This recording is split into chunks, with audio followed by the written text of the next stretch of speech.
So that should what? Pop up here? Yep, okay.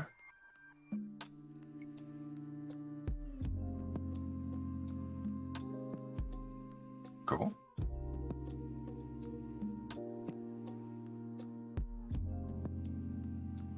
So if I go, let's test this out.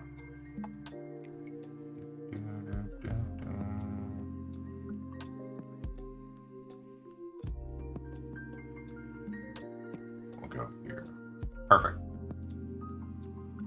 Okay, we'll try this out. These aren't on. Hold on a minute. Get the lighting right. Okay, we'll try this out. These aren't on. Hold on a minute. Need that. Okay. There we go. Make it nice and cozy in here.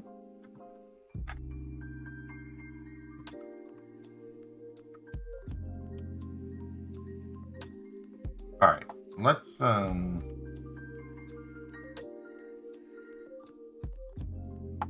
in here.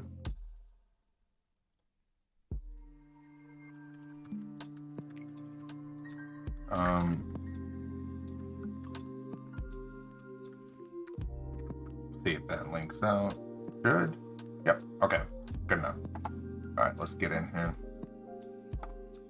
All right, so here, I think what we'll do is we'll test. Yeah, we'll test filling all the zone.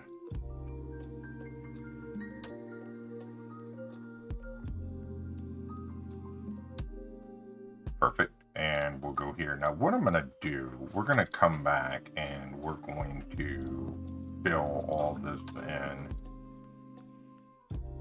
This is sort of a test. Okay. Let's see what this looks like on a loop. Looks good. And what we can do is we can speed that up. We can slow it down as we choose. So what we'll do, we'll go here and we'll just kind of keep, you know what we'll do? We'll go here. Yep. And we'll grab this. We'll just kind of keep doing this. What we'll do is we'll have him swim off the scene and then come back in. So let's actually take him and we'll, if we're going to follow where we've been following, it's, you know, we're not, this is really for a YouTube short, so I'm not going crazy on the timing or anything. I'm just sort of, just kind of having fun with it. And I'm trying to get into some more hand-drawn stuff, right? That's a little too big.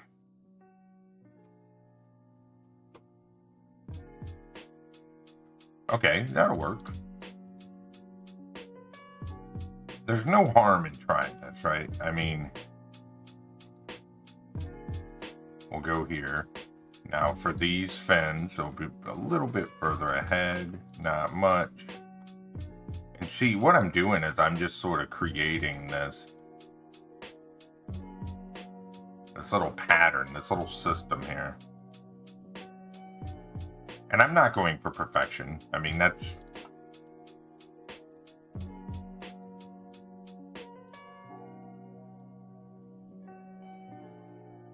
Okay, that looks good. This one is not working.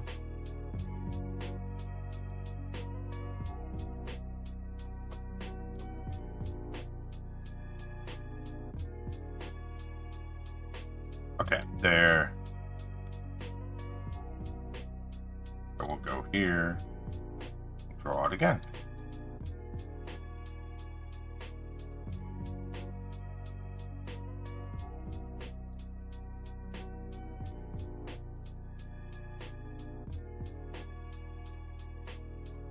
Yeah, that looks good. I like it. So if we go here, we can kind of keep. Yeah, that'll look cool. That'll look cool. 8. So for this one, I think we're gonna take him off the scene. Yep. So we'll kind of go here.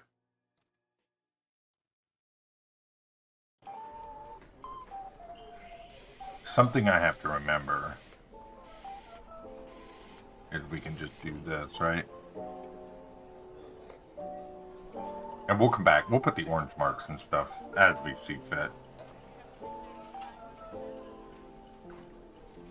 Yep. Alright, let's just go ahead and do... You know what I could do to help speed this up? I just thought of this.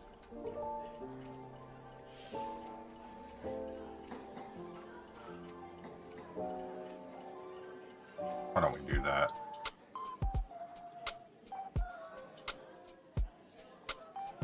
Let's do that. Let's do that. We'll try. I don't know if this is gonna help, but we're gonna try it. We're just gonna draw the basic fish shape.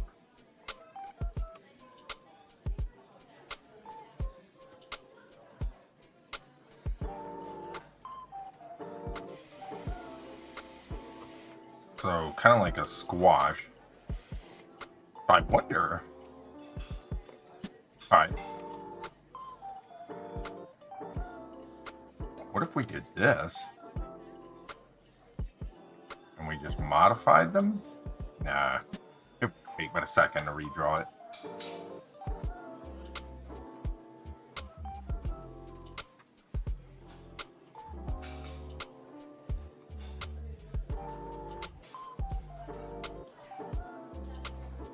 Oh, go here. Kind of like that crooked tail there. Yeah. And then we'll go here, draw. What are you doing?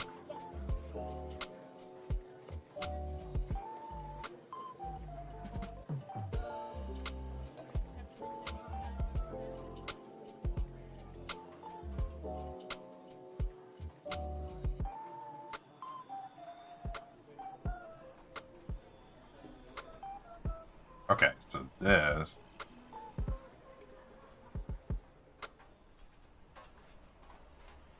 Yeah.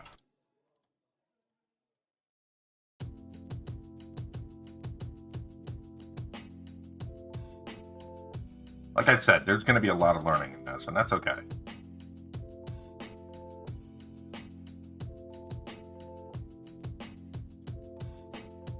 I want it swimming more off.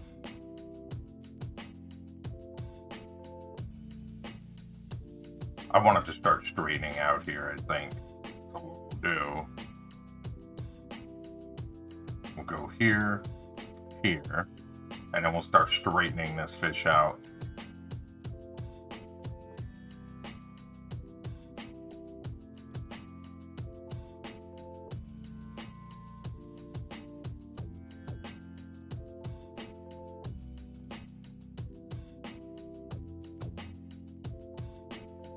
I like that. And we'll take this guy and we'll move it up like this.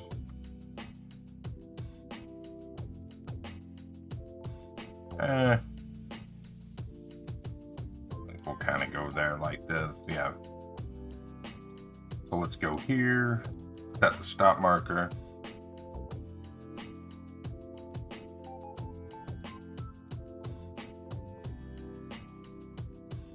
All right.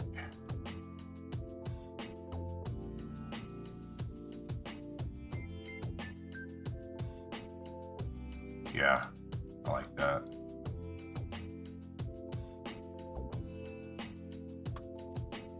And then we'll try it just like this, and now we'll bend it slightly this way, maybe?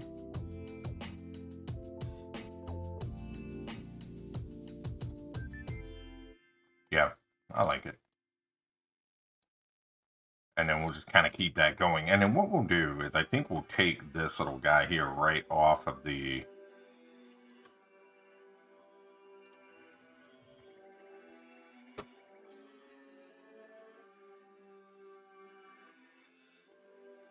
What are you doing? What are you eating? Popsicle.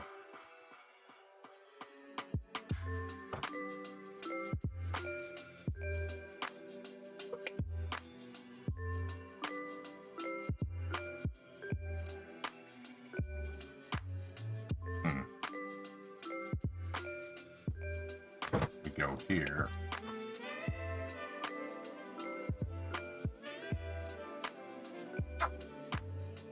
I think it'll look pretty cool. And then look, he's getting longer.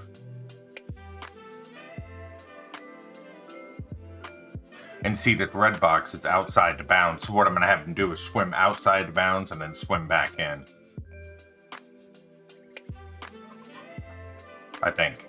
We'll have him swim out here and pretend like he's over here somewhere. And then at some point we'll have him come back into the scene. Huh? Well, I'm going to try to make water ripples on the top of the water.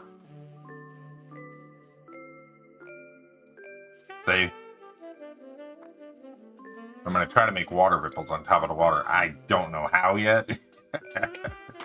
But this is an experiment. This is a daddy learning session. Is what this is.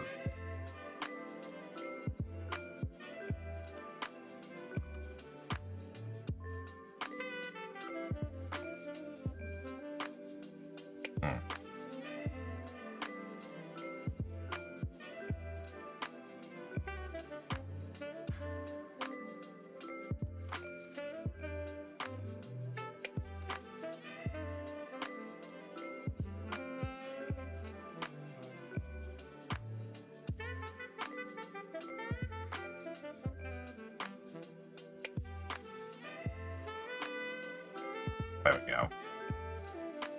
Okay, we're kind of there. Slim it down. All right, now make a new frame. And then we'll bend this one out. So what we'll do now is it doesn't really matter what the fish looks like out here, as long as we have this. So we'll just kind of bring this out like this.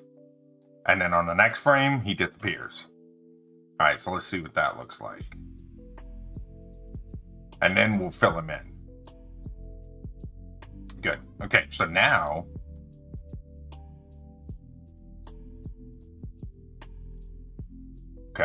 we got to do the fins.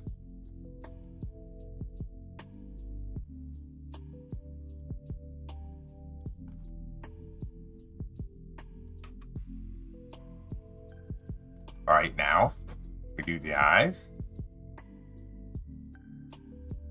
Bang, and we grab the white. And then we delete the overage. See that?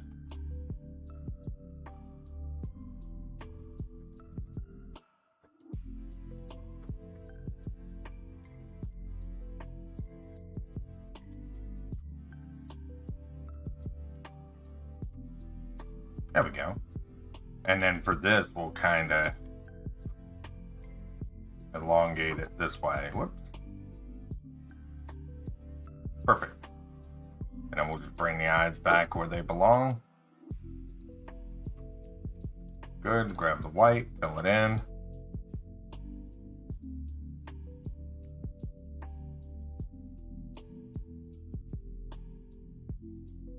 All right, good. And this eye is a little big on the outside there, so we're going to make that a little bit smaller. Okay. This is going to be a lot of work, especially for a little YouTube short, but I think it's going to be a lot of fun. Technically don't need to draw that one anymore because it's off the scene, but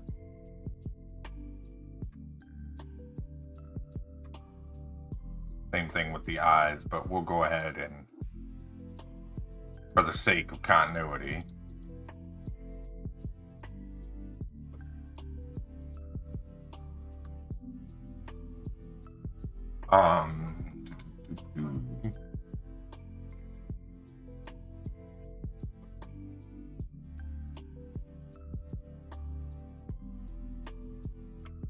okay.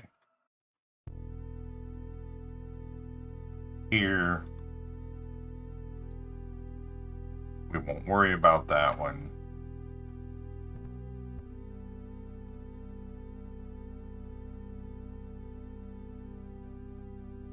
I think think we'll go kind of there with it. And then...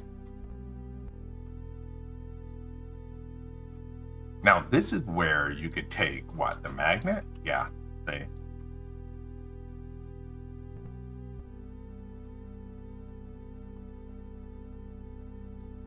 Good. Don't need to draw the eyes at this point.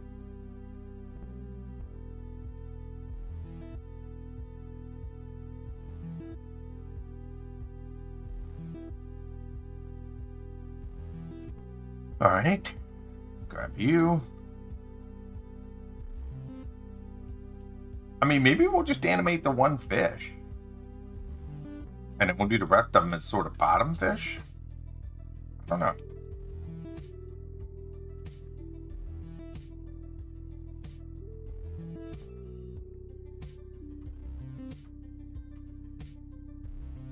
This is sort of an experiment, really.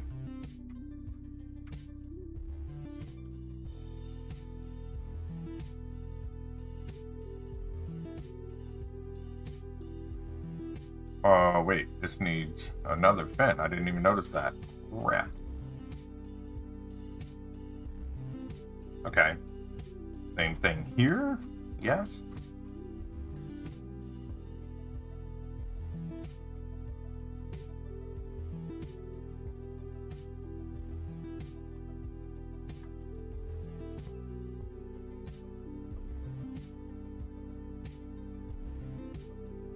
Alright, let's look at that. Now let's look at it from inside the scene. Yeah, see, look at that there, see? Oh.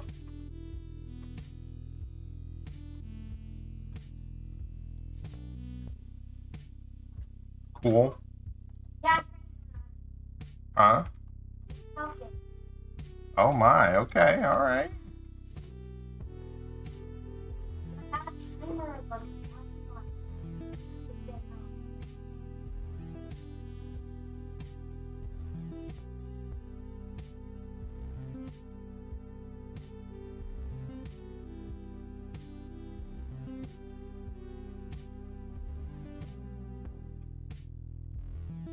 Why is this not filling? What's going on here? Weird.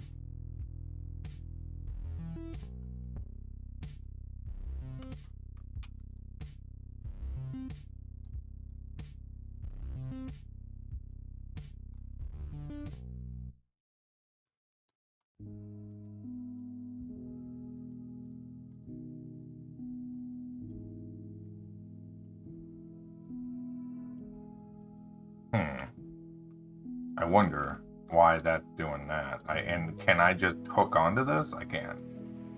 Maybe that's going to be the way to go with this. Oh, but I'm not going to be able to fill that in now. Am I going to have to redraw this?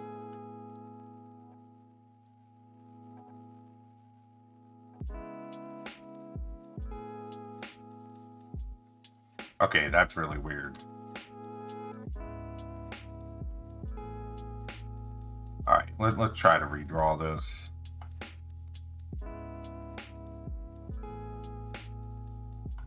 We'll start up here at the head, so we'll just kind of go... How in the heck is this gonna work?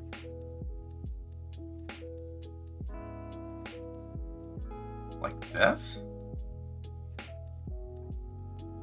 I'm guessing? Crawling, what's up, buddy? How are you doing, dude?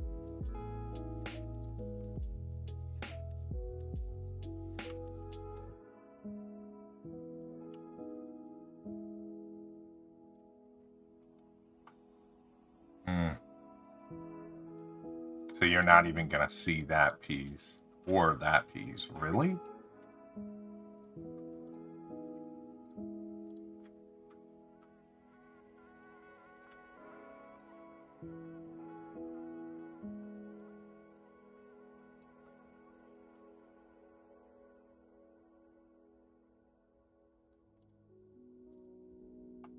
Yeah, I'm doing a little art today, man. Didn't really feel like the Twitch thing today. Just wanted to kind of chill out and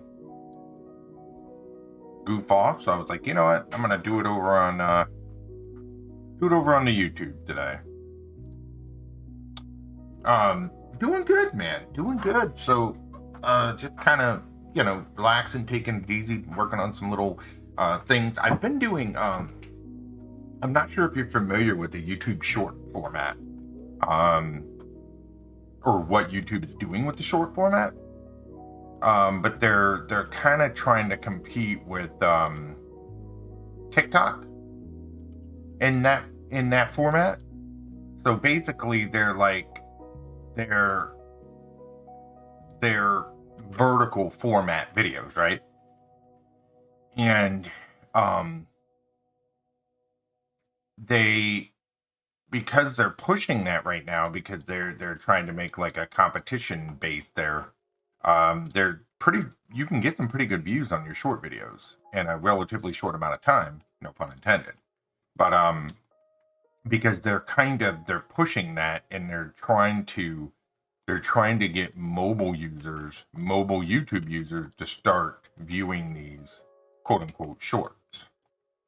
And the other day I was like, man, little animations or little doodles would be great in that format. Yeah.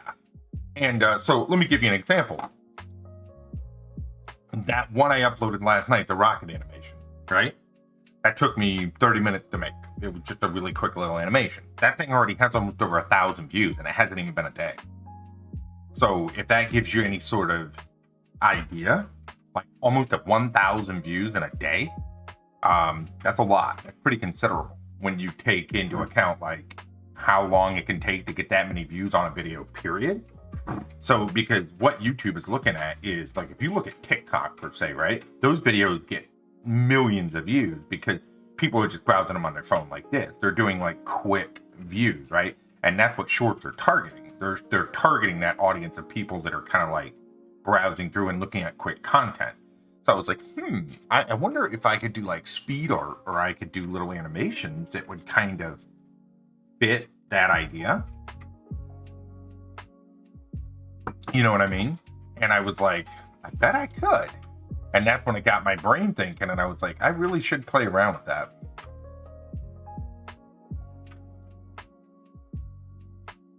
And what else does it do? It gives me more practice with Tahoma. So, you know, either way I look at it, it's a win-win.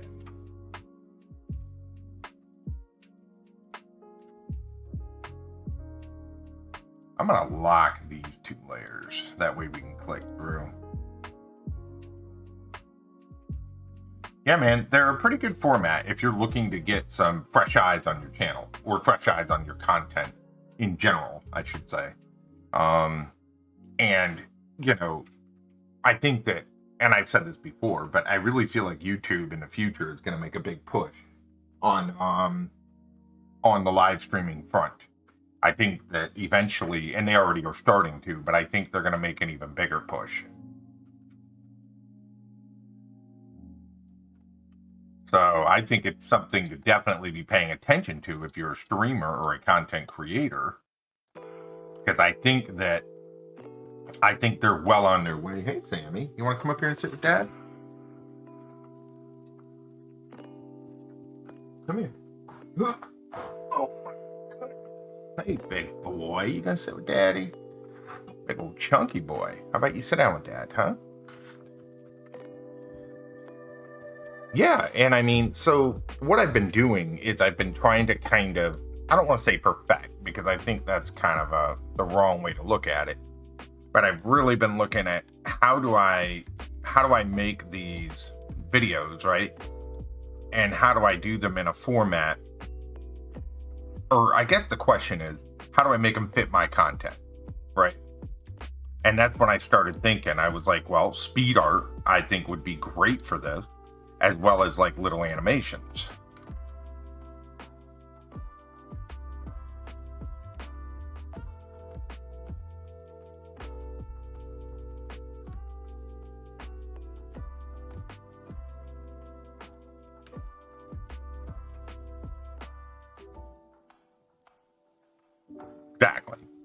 Exactly. Because, I mean, let's look at it like this. Everybody's content's different. Your content's different than mine. You know, everybody's content is different. So I think there's always that question of how do we make this type of content work, or this sort of platform work for our content? And that's what I'm doing.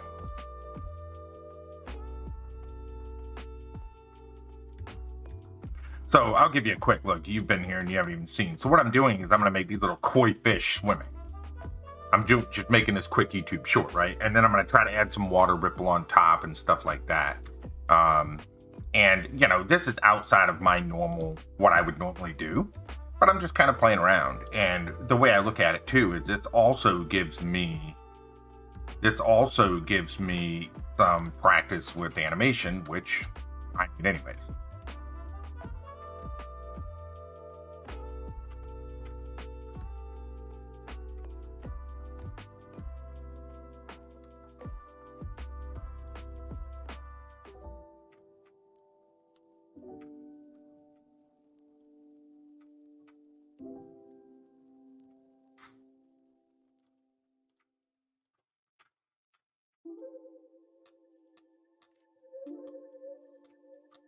Just like I was going to recommend to you, I think that the short could work for your content. Like, let's say you built something Lego, right? So the rule is, in order to fit the shorts format, it has to be under 60 seconds, and it has to be in a portrait themed frame, right? But I was thinking, I was like, man, that would work. That'd work for so many people, because like for you, for example, you could do you could like build something in Lego and then speed it up, right? So you could, you know, essentially take what would be a pretty long build and you could speed that puppy up and you could make content with that. All right, so we're gonna go here. If you wanted to, you know. Oh yeah, we're gonna come right outside this. Exactly, dude. You could take like a 10-minute build and you could turn it into a 50-second time lapse. And I think that would work on a short format, to be honest with you. Now, I don't even know if you're looking at YouTube or considering YouTube, or, you know, I don't know. But, you know, if you were and you were looking for a way to kind of get your content on here, I think that would be a way to.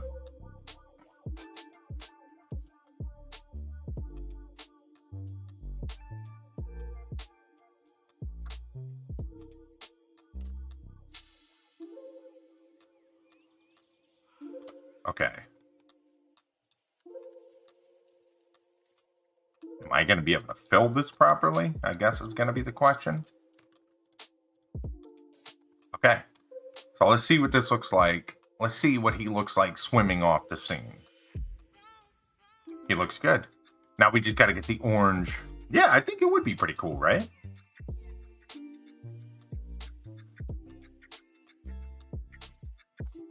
You know, and again, that's if it's something you're even looking at doing, you know. And I don't need gonna have it a staying in frame for the build though. Yeah, that's a good point, right? I'm assuming that's hard to do though, because you'd have to set up almost like a tripod, like a static camera, and then you would just, well, like you would for streaming, for example, and then the build would have to stay in front of the camera. So it would have to be yeah, that could be tricky.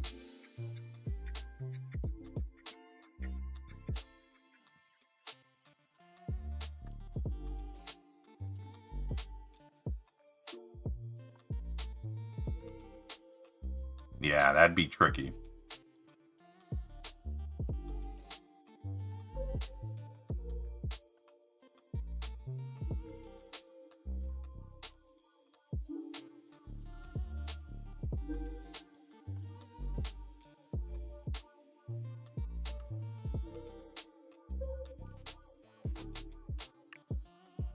Oh, I didn't realize that. So if I render this, that's a good way to do this. Then I don't even have to cut or resize. Perfect.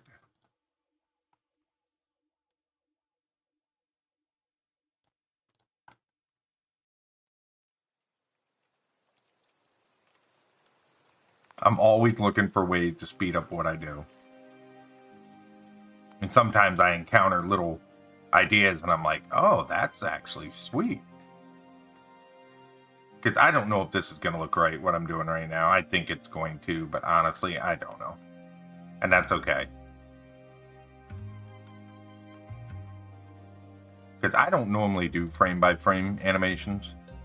That's not my, that's not my wheelhouse.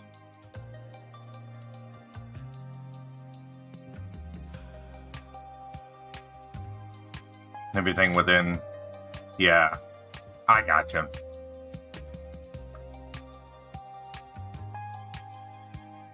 Well, yeah, I understand. I know that, and I've said this a million times before, and I know you guys have heard it, but like after Mixer shut down, I have no intentions of keeping my content in one location. You know what I mean? Like, that's just not something I want to do anymore.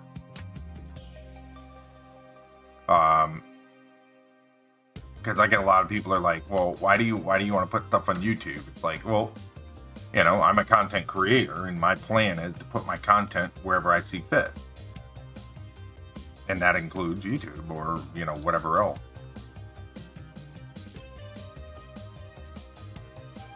Because if that taught me anything with that shutdown, I'm not putting all my eggs in one basket again. You know, because it's like you could sit here and you could say, oh, you know, Twitch isn't ever going to go anywhere. Well, you know, a lot of people thought that,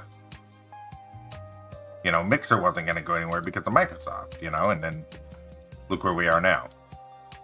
So it's easy to sit there and say, oh, you know, they're too big to fail or, you know, whatever you want to say. But the reality is,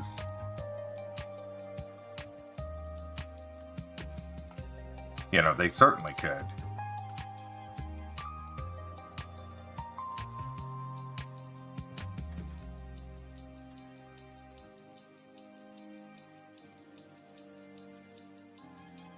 All right, let's see what that looks like for the tail itself, and then we'll come back and fill in the other part.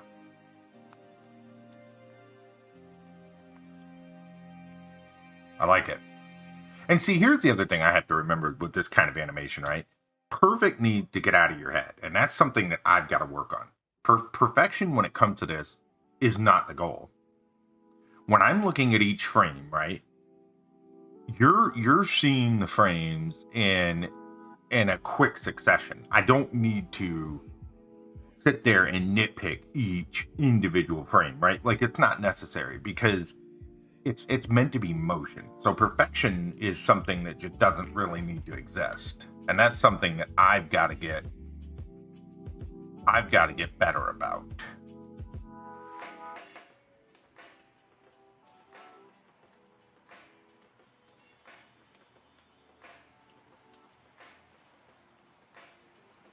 Because sometimes I'll catch myself and I'm like, you know, I'm sitting there and I'm nitpicking over the smallest detail, and then I remember, oh wait, this doesn't have to be perfect. But I get in those freaking habits, man, and they're hard to get out of. They're hard habits to break.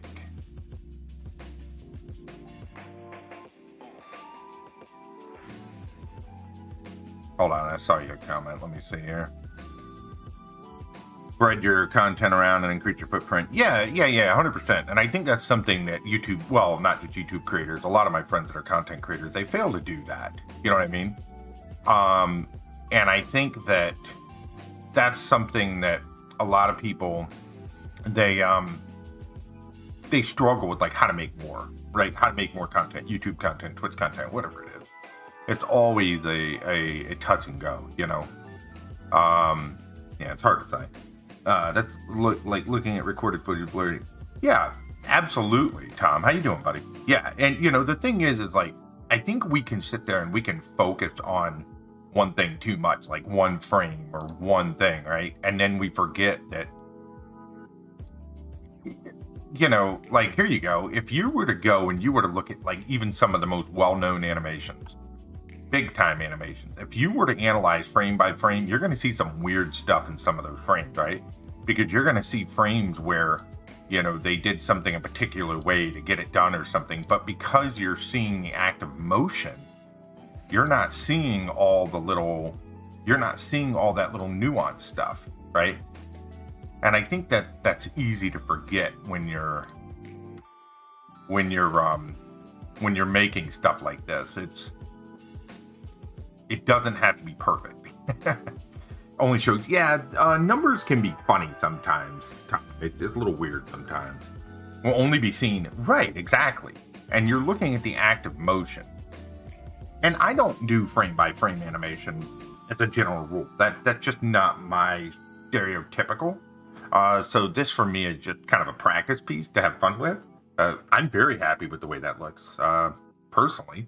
The other thing we're going to do, and I don't know how we're going to do it yet, but I do have a layer on top that I'm going to kind of make opaque, you know, to wherever we want it to be. So it kind of looks like water over the fish. And then I do have a ripple layer here, which I don't know what I'm going to do with this yet, but I basically have it in a drawn color like this, because I'm going to try to do some water rippling at the top of the water like this, say. But we're not there yet. Right now, we're just kind of goofing off with the fish.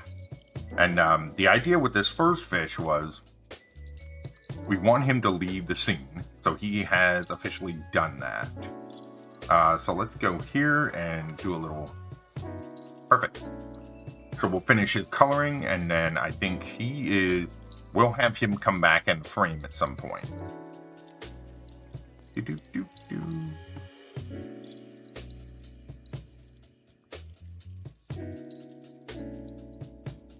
So I was going to try to make that top one look like water. Yeah, I was gonna see if I could do something, but I don't know what. So what I've been doing, Tom, I don't know if you've seen my little YouTube shorts. I'm experimenting with making short formatted stuff, right? Because I feel like the YouTube short format is going to be a really good way for little things like this, like little quick animations or quick drawings and so forth and so on. Because an example is, I did an animated short yesterday of a rocket. I uploaded that thing last night, and it's already got almost 1,000 views, and it hasn't even been a day. So when you look at the view ratio on those, it's really high because people are viewing it like TikTok, right? And TikTok gets so many views because people aren't turning their phone for like a traditional YouTube video format, right? They're looking at that quick short format. So it has a lot of exposure, I guess is the word I'm going for here. You know, yeah. Maria, hello, how are ya? Good to see ya.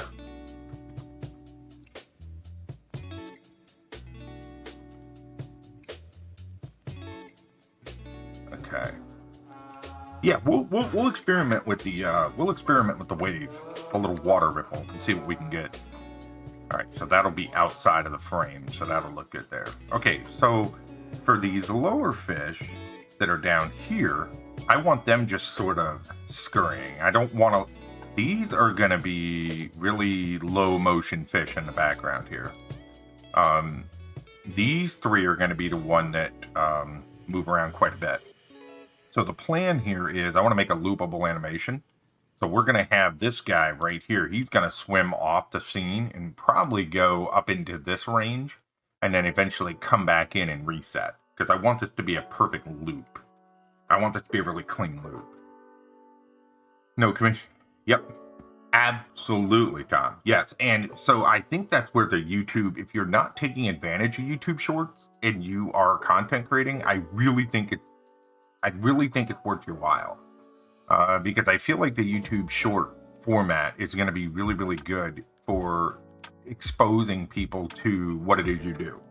And so for me, I do a lot of speed art. I do a lot of animation. So my YouTube shorts are going to be little animated shorts, little speed drawing shorts, that kind of stuff. You know, they like that one.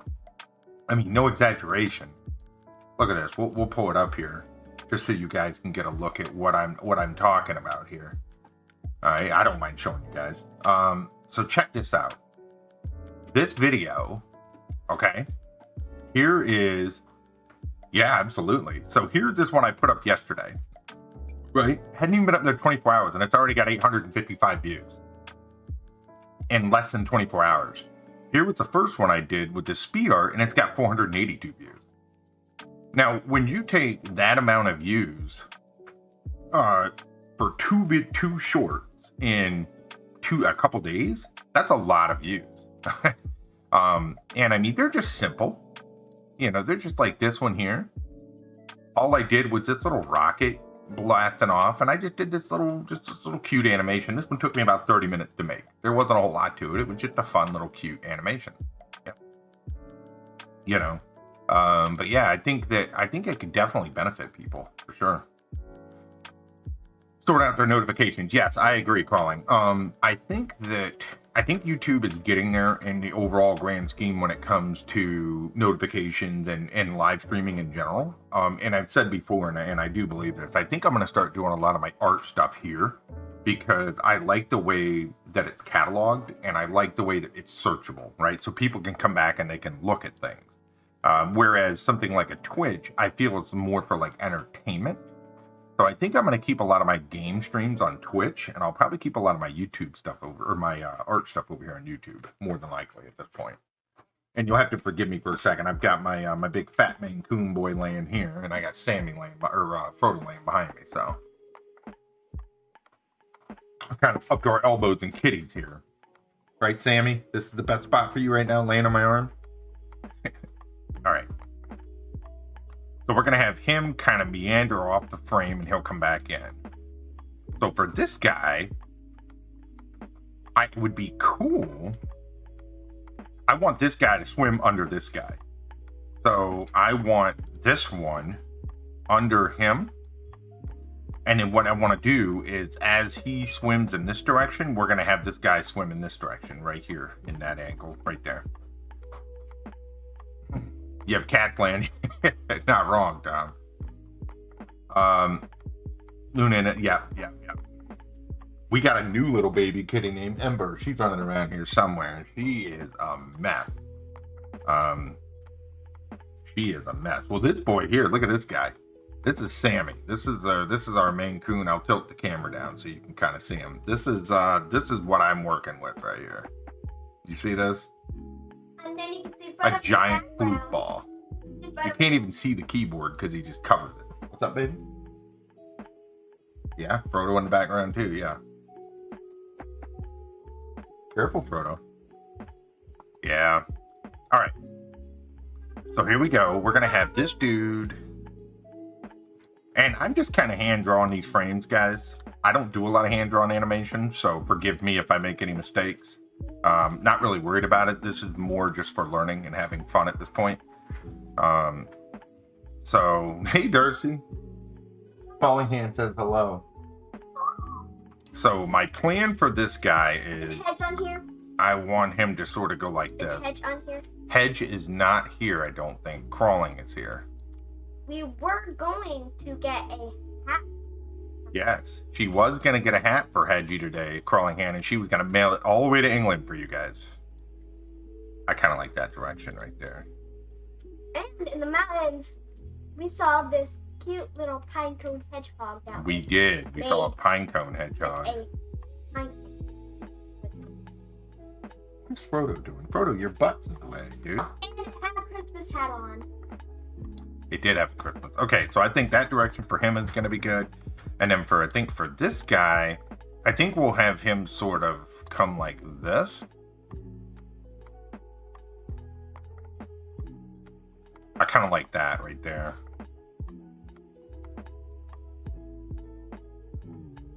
She's asleep, yeah.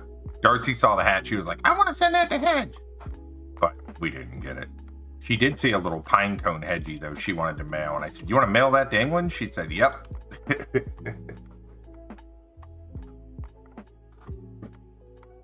There we go. I'm just kind of trying to plan out.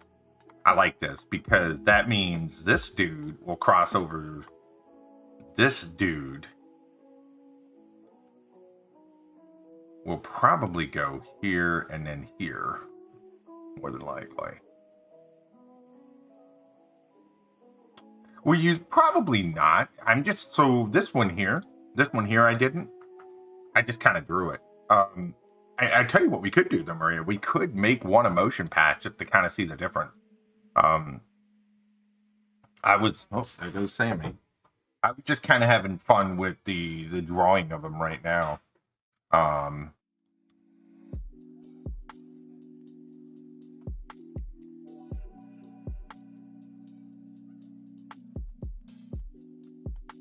It would be.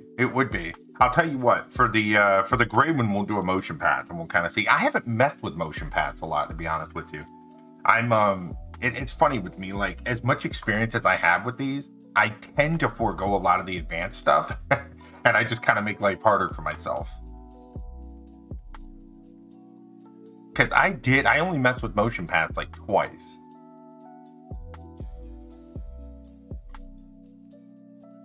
Yeah, that would have been a perfect use case. All right. Okay. Here, I think we'll go like that. And these guys, I don't want a lot of motion here. I think for these big guys, I think what we'll do.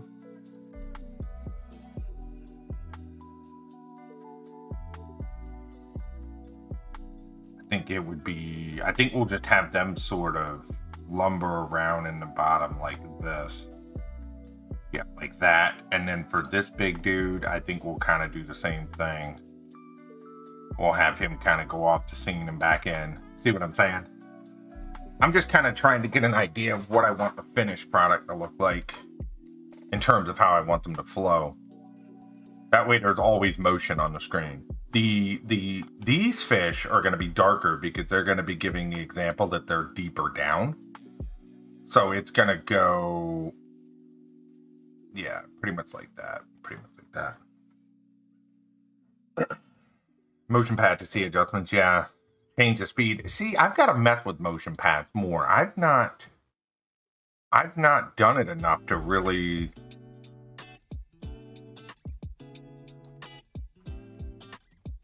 I've not done it enough to really play with it. Because I know that, don't you in here,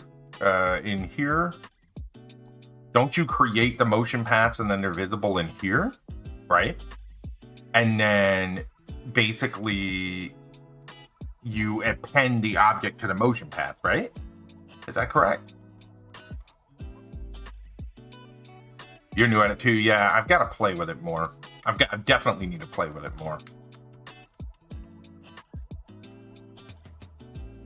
And see, that's sort of why I'm doing this one. So what I'm doing is, the whole reason, you guys will see this a lot.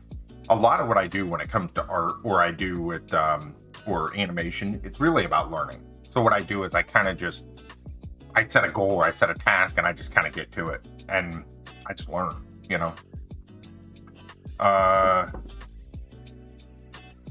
Create motion path on the object that links it, gotcha. At one time, yeah, that's me, Maria. Like, if I use it a couple times, I'm good with it. And I guess for me is, I don't ever think about motion paths. I just kind of jump into it and I'm like, motion path would have definitely been the right thing to do here. Yeah.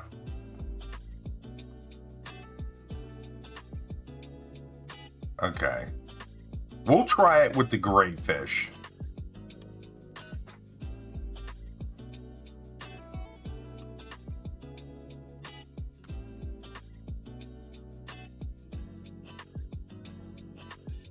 Then you set the interpolation and the easing. And I saw that Darren had a video coming out, or has come out, about the perspective-based stuff, which I need to look at that more. The tunability. Yeah, because you have a lot, because like on the curve, correct me if I'm wrong here, like let's say you have a curve, like let's say you've got like a circle like this. At the top of it, you can have like a faster motion here, and then you can like spread out the keys, am I right? So you can make like this shoot, and then you can make it kind of slow down and then shoot again and so forth and so on. I'm pretty sure I've got that right.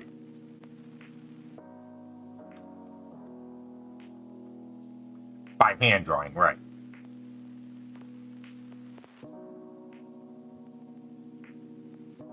All right, well, exactly. So if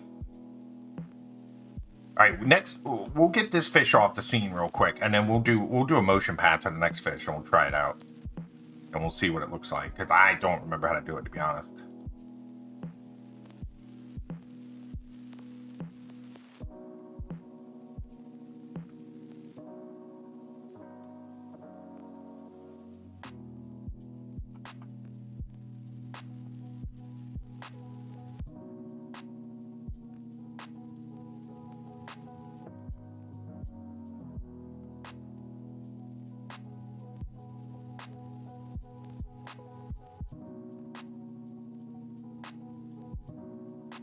Okay, that looks good there.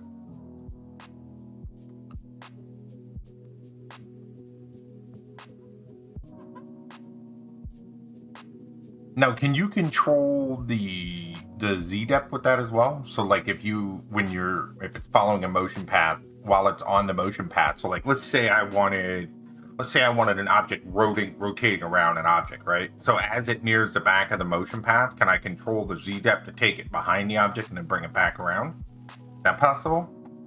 Or do you know?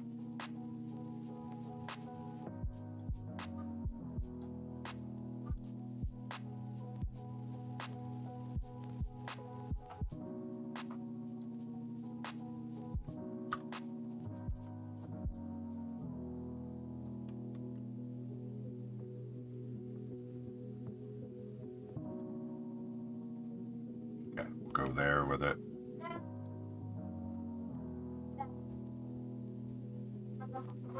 I don't want no popcorn, thank you, baby. I really appreciate it. It's burnt and I don't like popcorn. It's burnt and you don't want it? Well, I don't really want burnt popcorn either.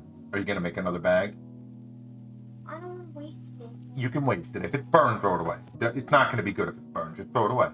Make another bag. Now here's the trick though. You're gonna learn from this, right? So how long did you do that?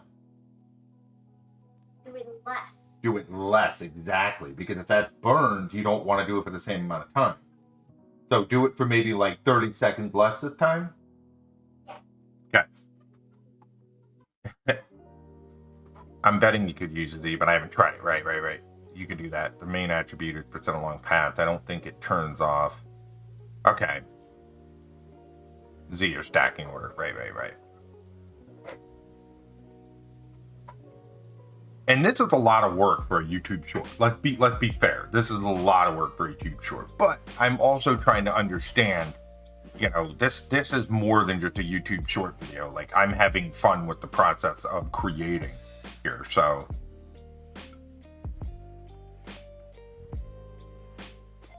because anybody that's been around me for any length of time and they know how I work, like I'm always trying to learn things when I'm making art.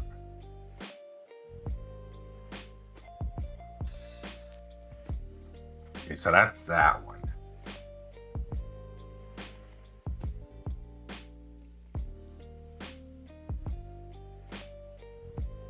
Is that one? It is.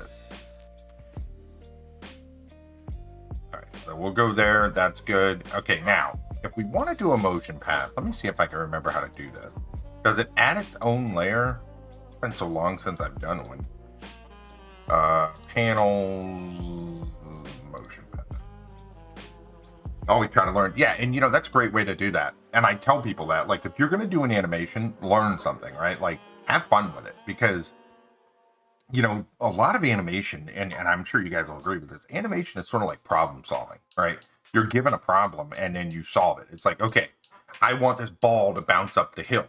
So then there's multiple ways to get there, right? You could do hand-drawn, you could do a motion path, you could do, there's so many different things you could do, right? And so it's one of those things like you kind of have to get into problem-solving mode where you're like, okay, here's where I am, I want to get here. And then what you do is you develop like a system of tools that allows you to complete projects in that manner, right? So it's like, you start developing your own techniques and your own, like I have my own techniques for a lot of the ways I do things, and they're kind of just little tricks and things that I've developed over time, and I'm sure you guys do as well. So, motion path. Oh, well, Tahoma crashed. Okay, come on, Tahoma, let's not do that. Tackle the 3D tool for my last one. I haven't messed with that. And see, then I did this the other day. Where was it? You know, this was just a little hot dog speed art. This was the first short I did. I did this in Affinity. I drew this cute little hot dog. And then what I did was I sped it up. All right. And that's another way to do YouTube short stuff. Follow the guarantee. Yeah, I did one. I don't know what the heck I did with it. Put the object in the stage schematic. And then the motion path icon. Right, but you add the motion path here, right? Let's go with this guy. Yeah, let's give him... We'll give him the motion path. Like, I add the motion path now, right?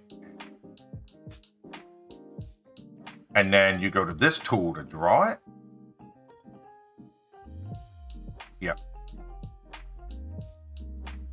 And then...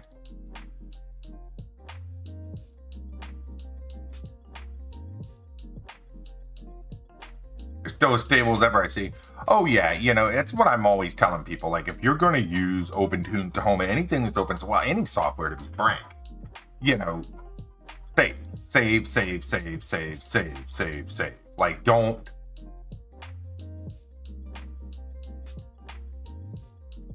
You know, don't think the software is just going to, you know, magically, you know, work. Okay, so yeah, you can do it like this. So let's have this guy.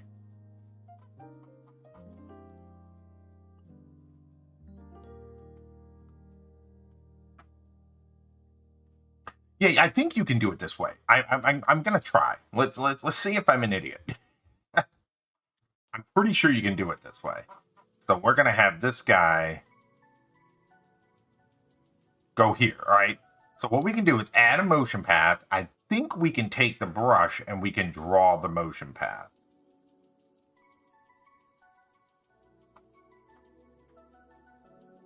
Okay, so there's our motion path, right? Here it is. So it's called motion path. It's called path 3. But we can call it fish 3. Is that better? You didn't burn it this time? No.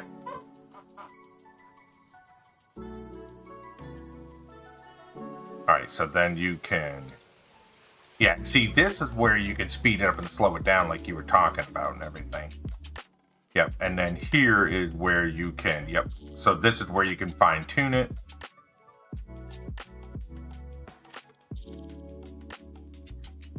And if I want to add in a point...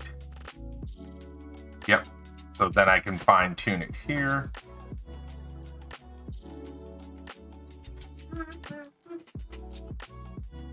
So then this is going to work almost like vector nodes, essentially. We're just going to kind of drag these nodes where we want them, and then we're going to adjust. Yeah, see, so just like that.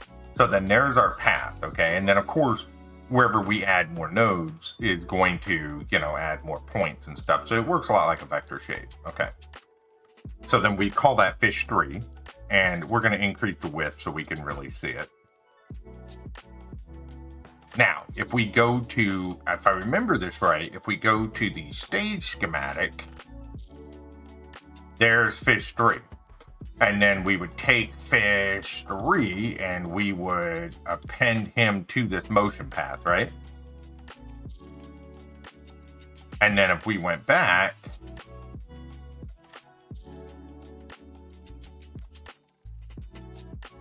right? Yep. So then he is bound to it here.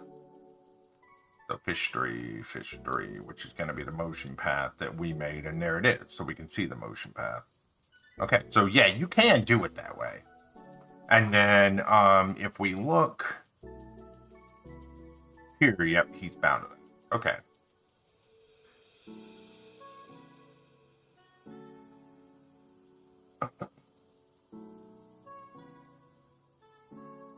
Yeah. At the center on the fish? How do you do that? Oh, set the animate tool to set the center. Yeah. I'll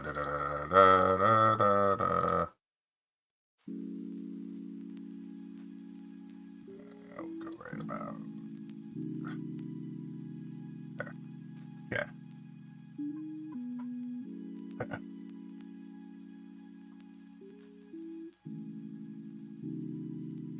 Yep. So then it's bound to that motion path. Now,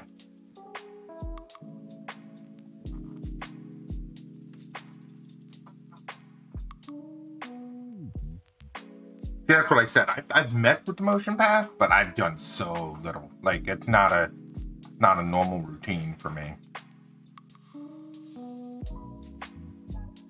Not the phase.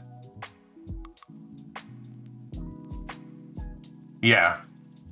Well, here's what we'll do now. We'll get rid of this. Now that we know what we want that to look like. Because now that's stuff we don't need. Okay, so now will it follow the path now? Like if I run this?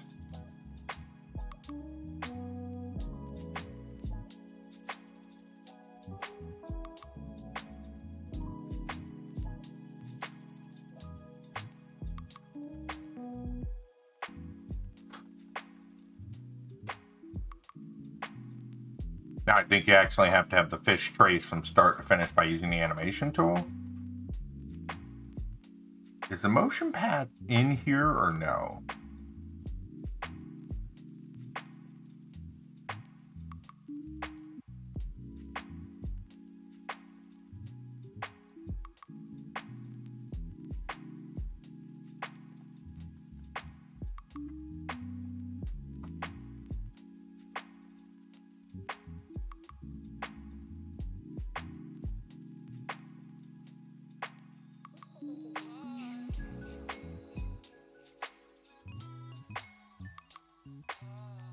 But is the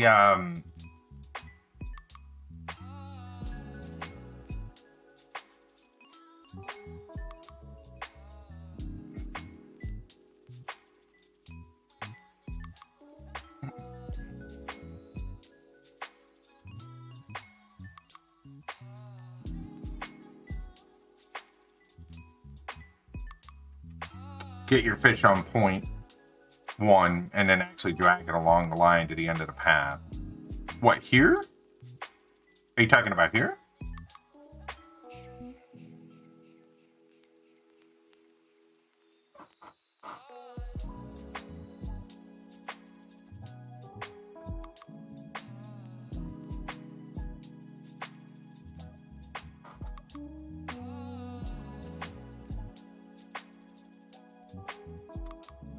And then we could do it in the timing. Position path. We can close this for now. Fish free values, expand them. Percent path is there. I've got position path.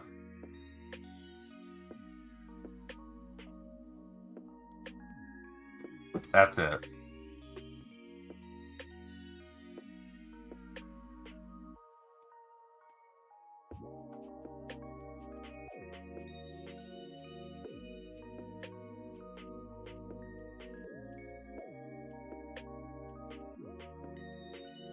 He's a moving. We'll do linear. And then if we go here,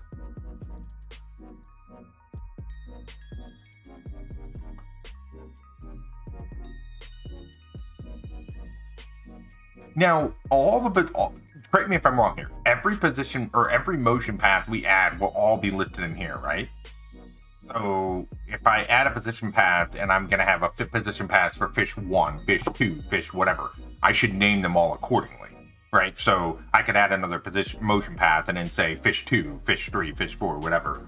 And then what I could do is in here, make sure that each one is, yeah. We'll set keys on the value. Your scene values, right. You can use the rotate tool to adjust them as he goes around. Right. The other thing you could do too, the other thing theoretically that we could do, let's try this out.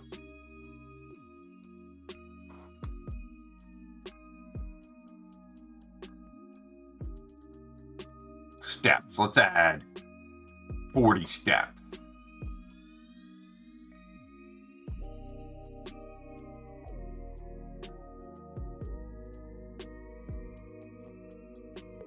Steps. And then see, that's what's going to, right. And then that gives you more steps too. And see, this is what we were talking about a second ago, where you can really speed this up and slow this down and all that.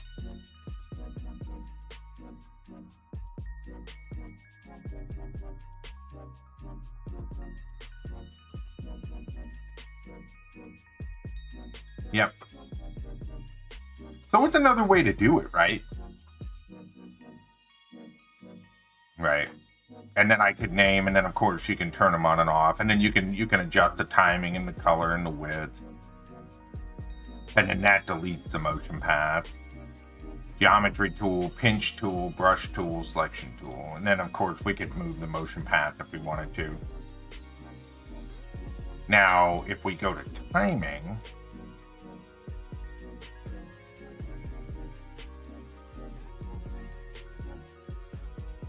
that's where it's going to adjust this out right here. So you could do it here, or we could do it, I see. Okay. Right. And then now the cool part about this is, the cool part about using the motion path, right, is it controls the timing situation. And I'll explain where I'm going with that. So like, let's take this first fish. If I had drawn out a really big motion path like this, he would control his timing automatically. You see what I'm saying? So I wouldn't have to try to time it and then bring him back in when I'm ready. It would be sort of a thing. Now, what I want to experiment with is this.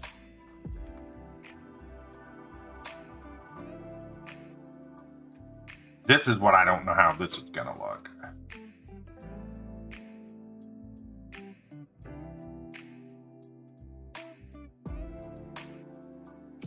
But I'm just, we're going to try something here, so bear with me a second.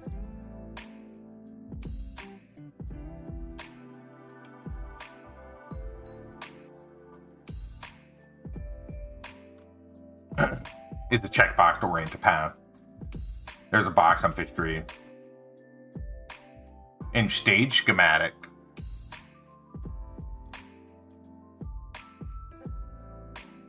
there's a box on fish 3. Ticket to automatically orient to path will look like a box with a line through it when ticked.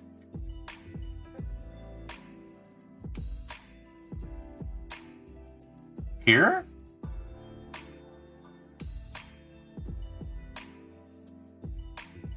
Are you talking about this guy? Or what is that doing? Is that rotating? Ah. Right there. That's good to know.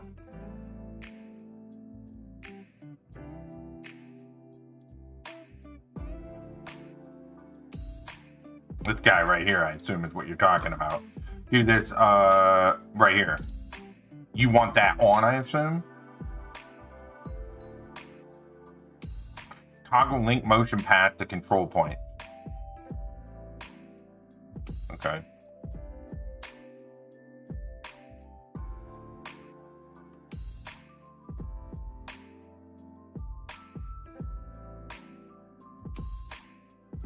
So then you could go toggle, what does this say? Toggle link motion path control point.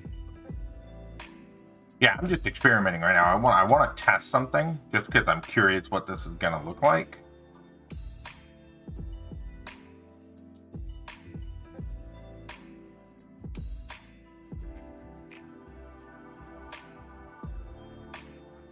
Now layer oriented to path, so you set your images to be static when not on the path. Don't draw rotated images. So I wouldn't need to do like this per se. to hand rotate it. Is what you're saying.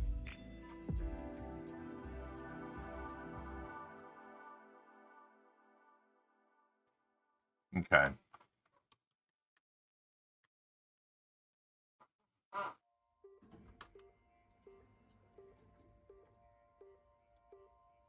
So instead of trying to create the... So then what I would do is I would go like this, is what you're saying. Let's just try this real quick.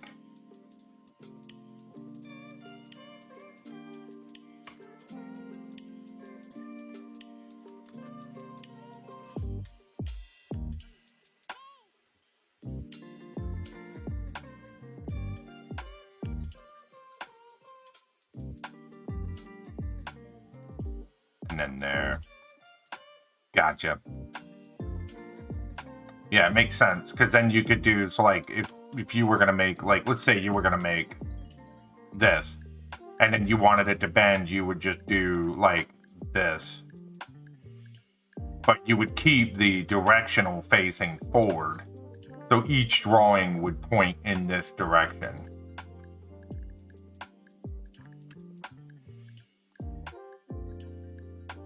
So then what I need to do then is, does this control the rotation? How does it, but how does it know to like, okay. Yeah, that's definitely one way to do it. It seems like there's a lot of setup, but I think if you did this on a regular basis and you created your art from this idea of the motion path, it would definitely be something. It would definitely be something that would be, you could make happen. Yeah, that's fish 3. So here he is here. Fish 3. Fish 3. Yes, Frodo. How's it going, buddy?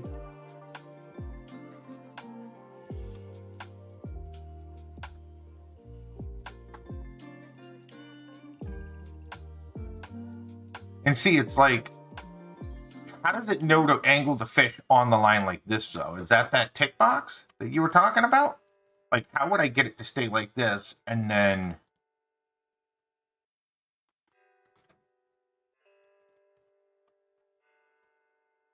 Alright, so let's do this.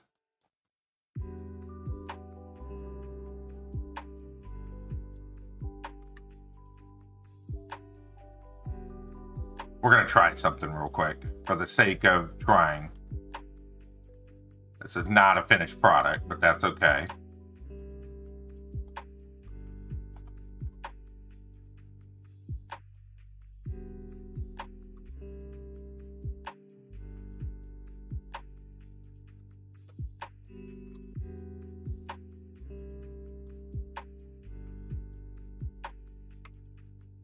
Yeah. But see, I don't want to keep just static frames. That's the problem. I want to draw multiple frames. Right. See, what I was hoping is that I could draw it like this, swimming, right? And then what I could do is...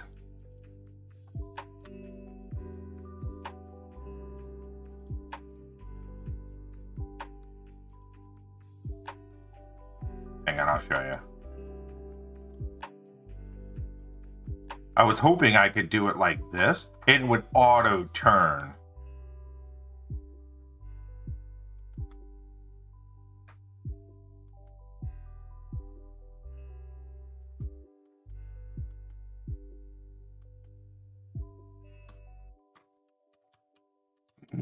We'll undo these.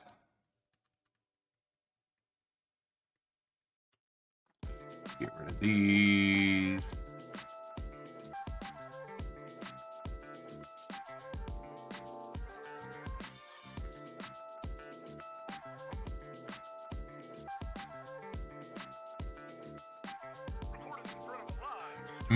He doesn't auto turn even with one image. Let's speed this up. Let's take... We'll speed this up. We'll go to like, I don't know, 100, 2.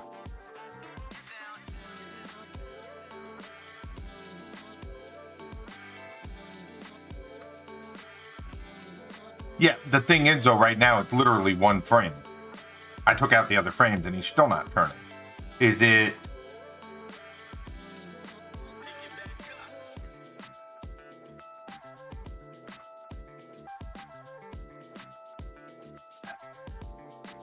Do you have to like annotate the main point that it should rotate on, maybe?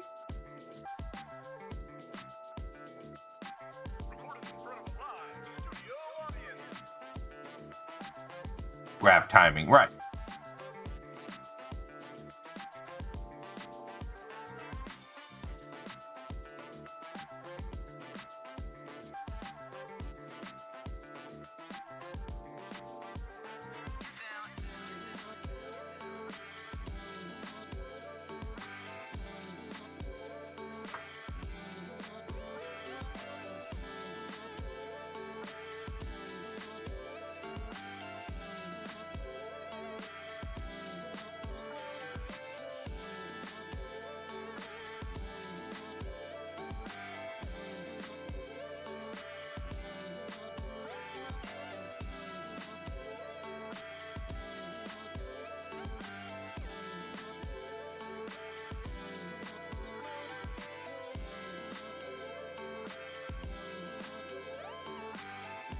So then you have to key in the rotation and everything. See, it's doable, but I think it's going to make for a more static image, which is fine if you're looking to do a more static, I think. I mean, because then you're going to have to key in, you're going to have to keep framing the rotations, then you're going to have to key in the frames. I think it's like if you just want a motion path for something moving, I think it's feasible. I do like how you can control the timing here. I will say that. That is very handy.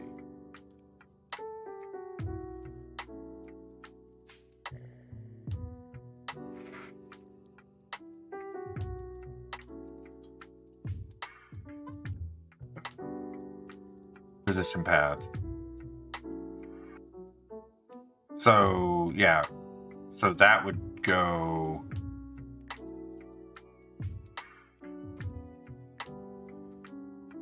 Right, so then it's going to go here, 67.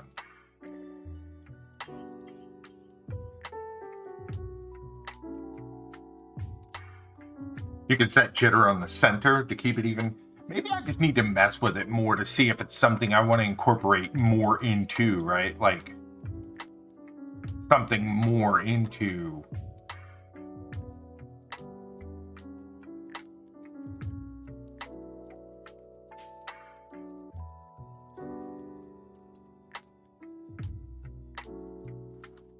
You know what I'm saying?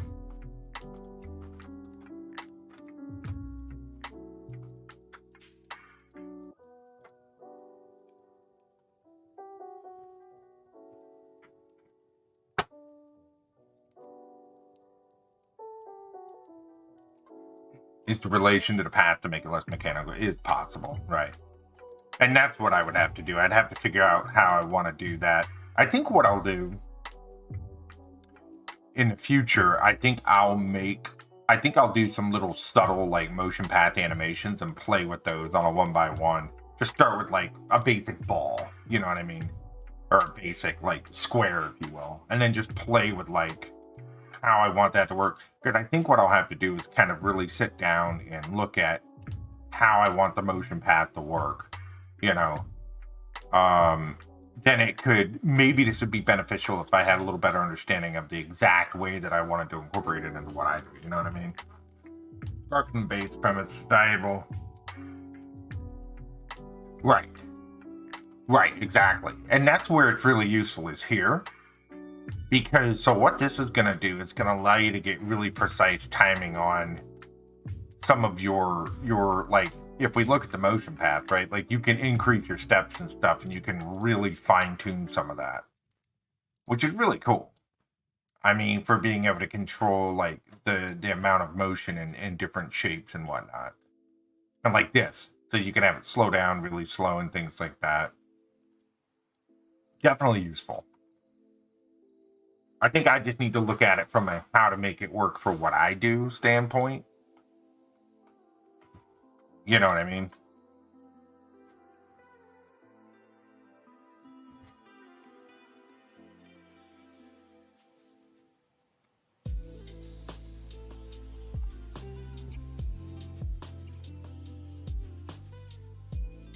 Yeah, I think what I'll do is I'll do like a real subtle animation with like little balls and stuff.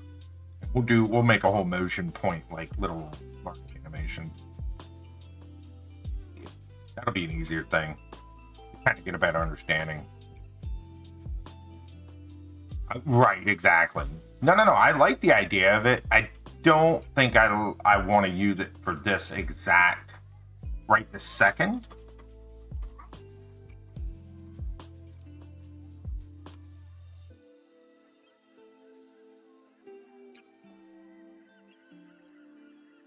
Because I'm going to have to get a better understanding of like how to make it rotate on the path and do all those different things and play with, you know, the way that I want it to look.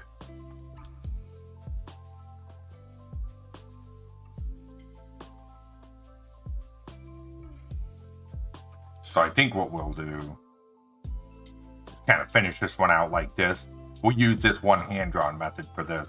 And then I think what we'll do is I do want to mess with the ripple in the water.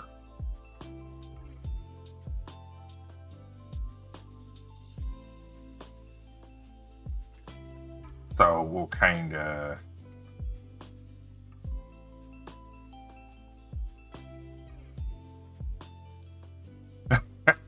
So that's what I'm saying. Like, I think what I'll do is, I don't want to do a circle, because a circle, you're not going to see rotation, right?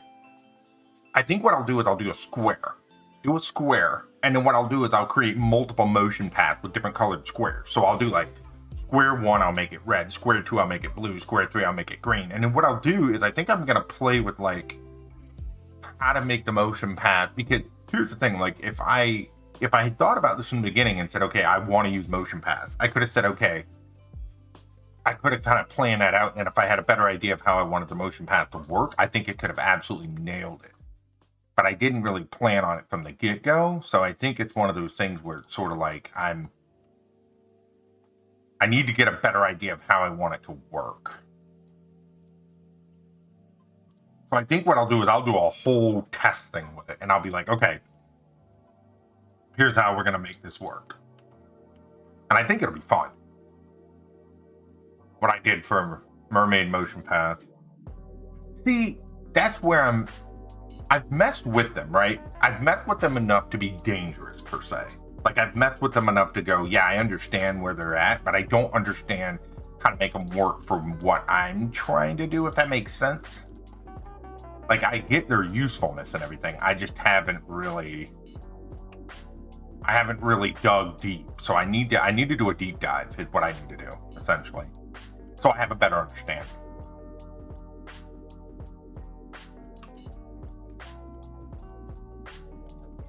Right. And see, that's what I need to do. I need to get a better understanding of it. That's just going to take me making a test file and saying, okay, here's what I want to do, and this is the way I'm going to do it. And then we'll just spend the time to make it work.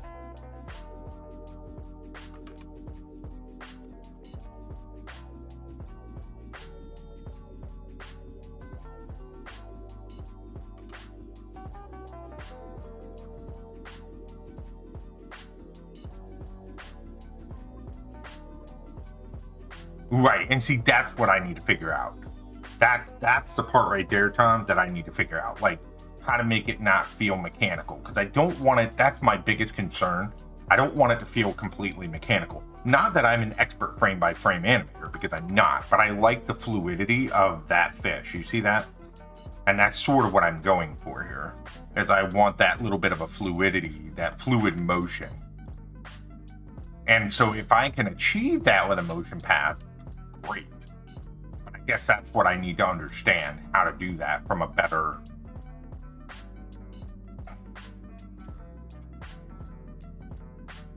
think I'll tackle that soon. I'll make a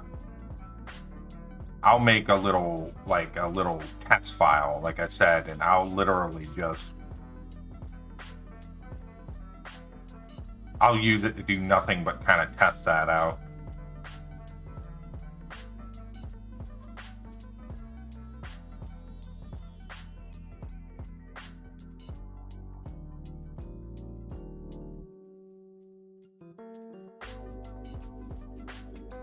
I think what I'll do, original idea was to kind of have him, I think we'll just have him loop like this. We'll have him go in a little bit slower formation.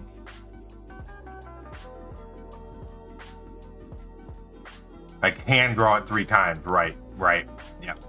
That's what I need to do. I'm gonna practice it, definitely gonna practice it, because now it's piqued my interest. Like, if I had thought of motion paths when I started this, that would have been a great suggestion.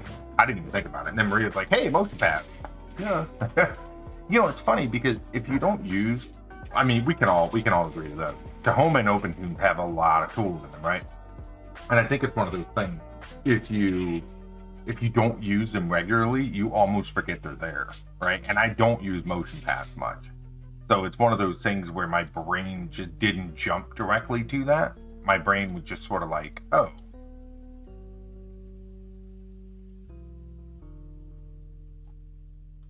You know what I mean? My brain was like, well, let's animate. But if I can make those motion paths a little bit, you know, work for my ideas, then yeah, I'm on board for sure.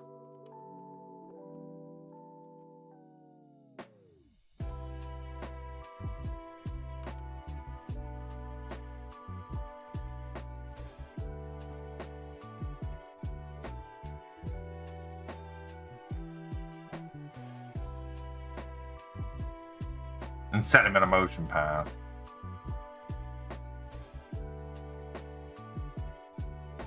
I think I did that with a... How did it look when you were done? Did it... And see, that's why I'm interested in what Tom's saying about, like, making it look not as rigid and stuff. I guess that's just where that experimentation is going to have to come into play. You know?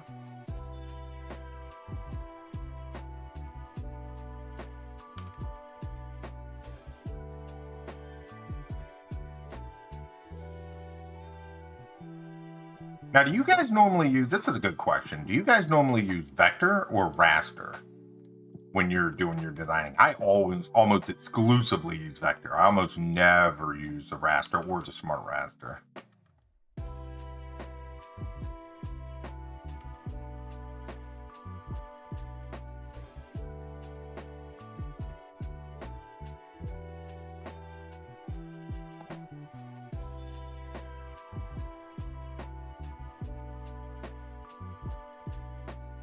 That's the way. But the computer's helping you, right?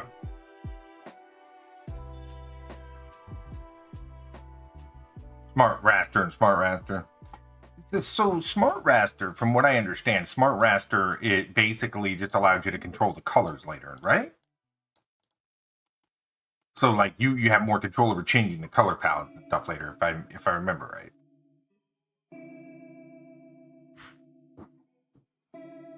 You could always message to me on Discord in Darren's Discord or something, Maria, if you want. Backgrounds and guidelines mostly.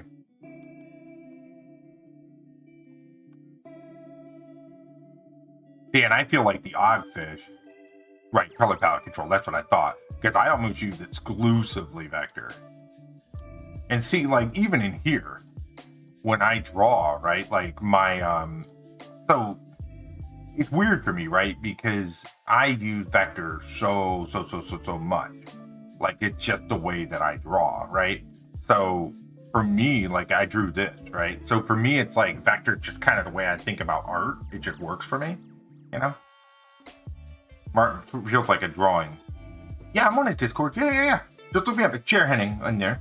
Just go to message, go to type in Jer Henning. You'll see me. And just shoot me if you have an example. But see, I do a lot of vector stuff. Like, that's just kind of the wheelhouse that I live in. Things like this, you know.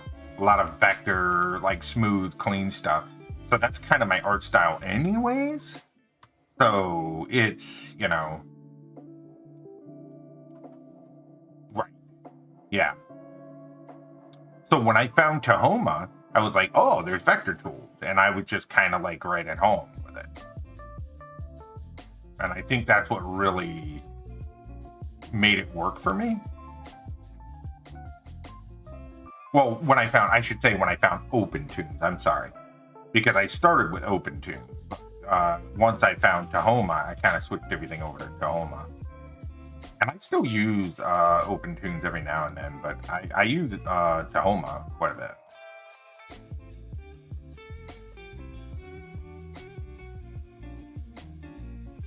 Work less formally.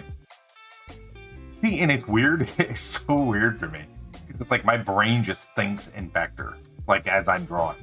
My brain just, I don't know. It's a weird phenomenon. Like my brain just kind of naturally works with vector art. But I also like that's what I do. Like that's the main way in which I make art is vector. So for me, it just kind of clicks, right?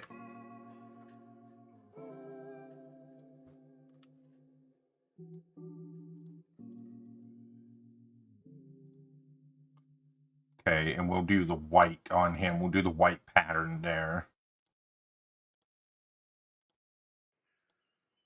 Yep, that'll look good. And we'll make a new frame, brush here. I need to mess around with Smart Raster more. I do. Self-admittedly. I need to play with it more. I just don't.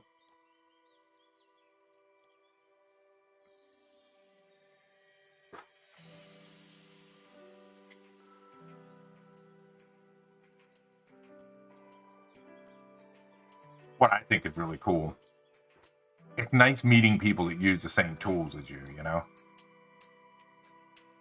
That I think is the best part for me because it gives you like people to bounce ideas and thoughts off of.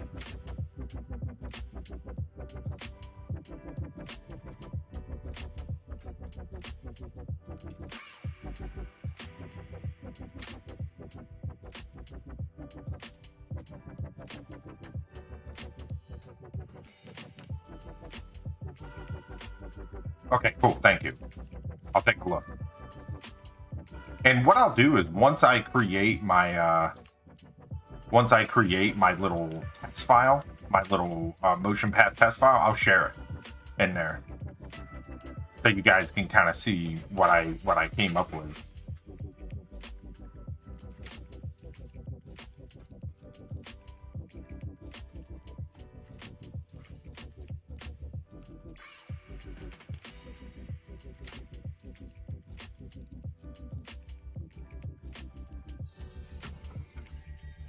Okay, that'll work.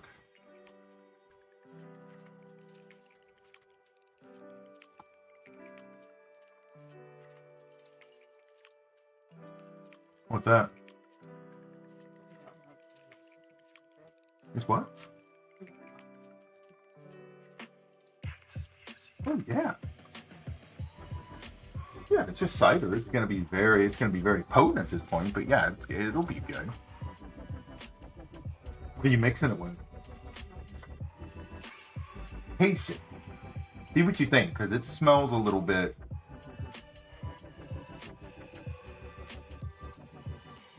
You smell a little sour. No? Okay. Sorry, my wife she found some cider we bought a while ago, and she was like, "Do you think it's any good?" I was like, it might be." But I don't think it was, because she tasted it and went,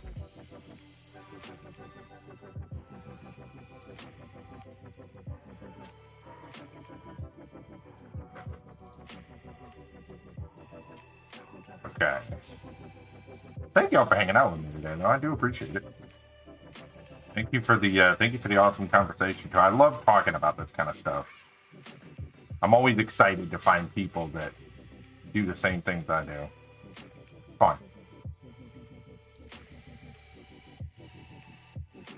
I just found out that the diamond. Oh, so you're talking about where I was clicking? Are you talking about where Where I was clicking and it rotated it, Tom? Because remember we were clicking it and we thought it rotated it? That must be what you're talking about, where it turns from a square to a diamond. I think that's what you mean. Yep, okay. Cool, so it's nice to know that's there then. Okay.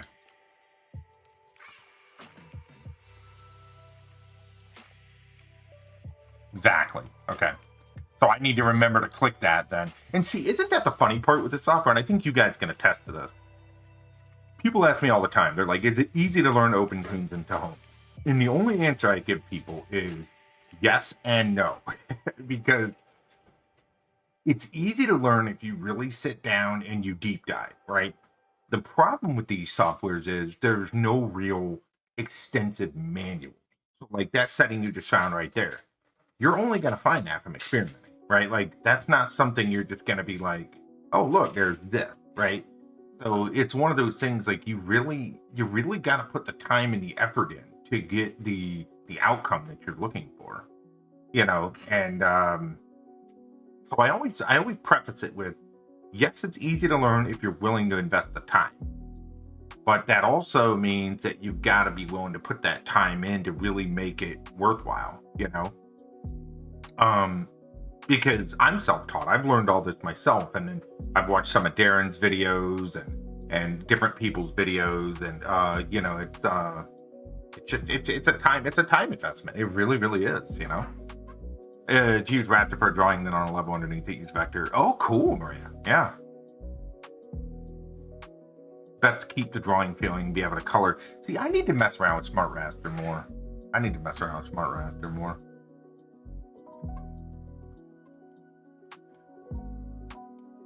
Yes. And see, I think that's where a lot of people struggle, Tom. Because people, they'll ask me, like, how do you come up with these ideas? And it's like, you just come up with them. You know what I mean? You just, I don't know. I sit down and I'm a very forward thinker when I do this stuff. It's like, okay, today I'm going to make this. And I just start doing it. And I don't really think about whether I'm right, wrong, if I'm doing something the right way. I just do it, right? There's a phrase I always use with people when I'm learning art or I'm learning something, and it's like, don't think so much, just do, right? Because I feel like a lot of people, they get hung up in this vice where they're thinking about things so much or they're planning things so much that they don't actually do them, if that makes sense, right?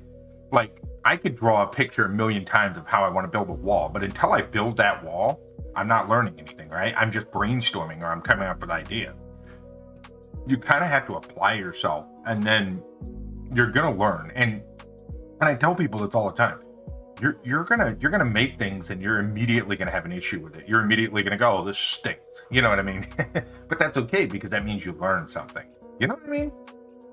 So it's a learning process. What are you tweaking to get the fill to work on his body? So Vector's a little squirrely, Jim.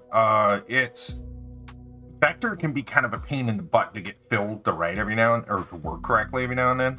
So what I tend to do when I have troubles filling something, like take this guy for example, it's not wanting to fill. So there's a couple things I could do. I could group all this, right, and then try to fill it.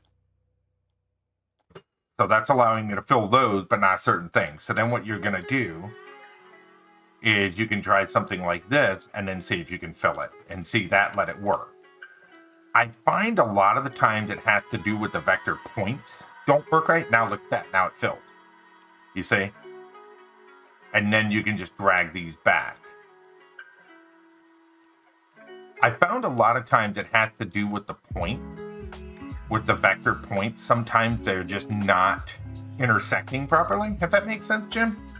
It can be a little weird. You got to kind of play with it a bit.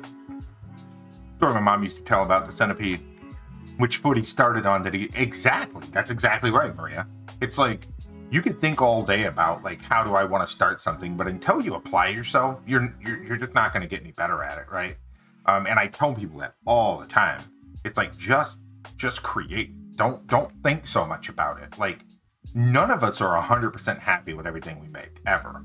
And that's okay. But the thing is, You're completing it, and then we're analyzing it and looking at how we can do it better next time, right? And that is the goal. It's going, okay, I finished it.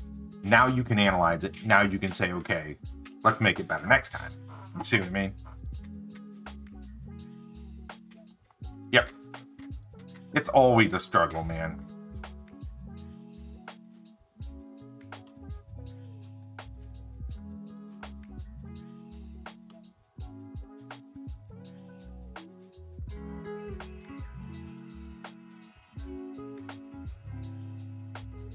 It grows from that.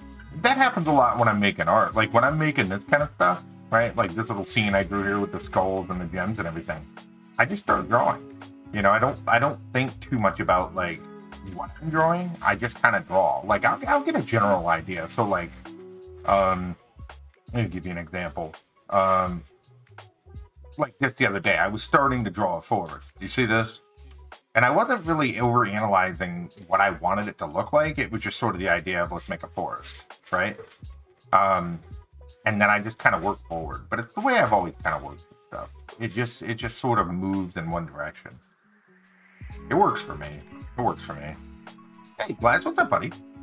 And nothing will ever be finished. You use that past. Yes, absolutely, Glass. Yeah, absolutely. It's yeah. I mean, you just have to frickin'. You've heard me say this a million times, Glass. Just work. Just work. Don't worry so much about what you're making or how you're making it. Just create something for the sake of creating it. And you're going to learn over time. You're going to get better. You're going to get more efficient. It's like I hear, you know, it all goes back to that topic about mistakes, right? People are like, well, I don't want to make a mistake. And it's like, well, if you've made a mistake, then you're learning and you're doing good, right? It's like mistakes are the process of learning. But see, we're taught not to make mistakes. Like, it's a thing that's ingrained in us. It's like, oh, don't make a mistake. But it's like, you have to make mistakes if you want to get better at something. So, I mean, I don't know. You could talk about that for hours, but... yeah, man, no worries, no worries. I was trying to get to... I've been doing some little streams over on YouTube every now and then as well. I was talking earlier about, you know, after the whole mixer shut down, I'm not sticking all my eggs in one basket anymore. You know, for me, it's sort of like, my content's sort of fluid. So let me try something here. Let's do a smart raster level, and we'll say test fish. Because I want to try something.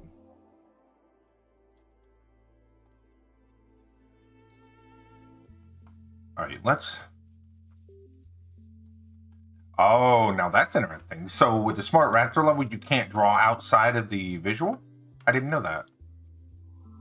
So then how does that affect color? Okay, so it colors to the edge. Interesting. So you can see how much I use raster, right, guys?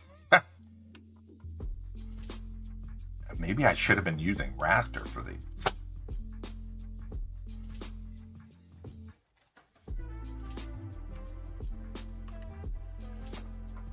Make a piece.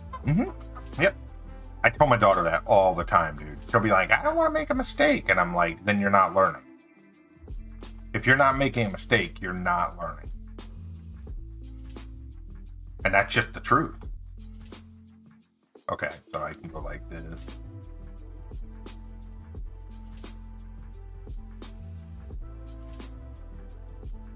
Think you have enough drawings to left, middle, and right, and in between you should be able to use them. I could. Yeah, this whole thing, so what I'm doing, Jim, Glass as well, I don't know if you guys saw this. I'm kind of messing around with the YouTube short format.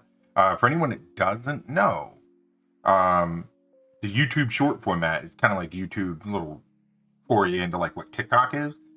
If you're making YouTube content, make some shorts. Because I made a short last night, it hadn't even been 24 hours, and it already has over 1,000 views. So you're figuring shorts are becoming pretty well viewed because they're in that short format, right? So what I'm doing is I'm playing around with like what I can do for little shorts, like animations, little speed arts, that kind of stuff. I think it's worth at least looking into if you're into content creation or you're looking to get more views and or exposure on your channel. I think it could be really helpful, you know. Well, you will not get near the edge. You will be centered on the page. Right. Right. Right.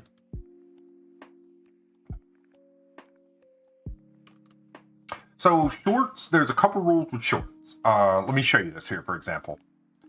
So here's a short that I made yesterday, right? This is the one I made yesterday. And I did this in like 30 minutes. It was just a real quick little animation in Tahoma. It has to be under 60 seconds, and it has to be 1080 by 1920 because it's meant to be in long format for like portrait for phones, right? And you want to so instead of 1920 by 1080, make it 1080 by 1920, and then it'll be in that format, and then it has to be under 60 seconds long, and that's really it. And then I'll give you an example. Like if we did this earlier, let's go here and I'll show you what I'm talking about.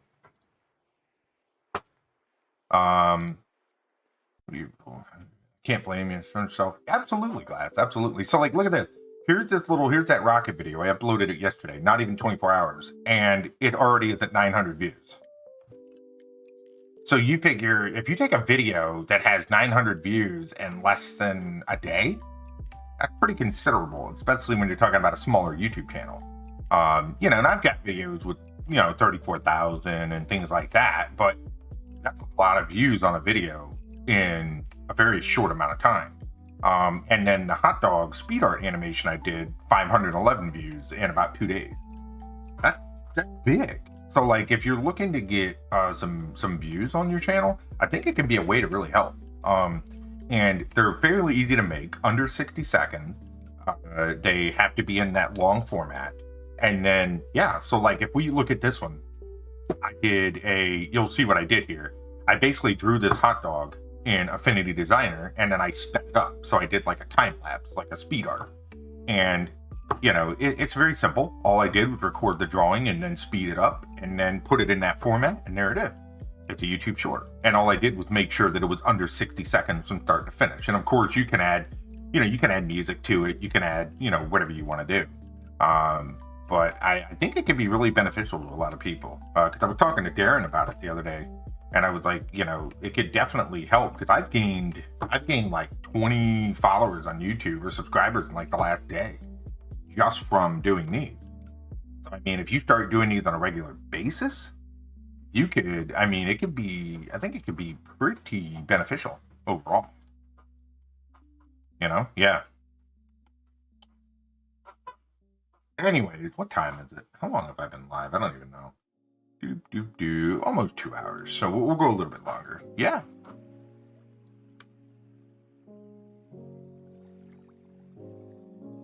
See, no snap there. So you've got, you got pressure. What does lock alpha do? Overall, underall, palette order. Wow, I've really got to use raster more, guys. The next time you see me live, say, hey, where's the rasters?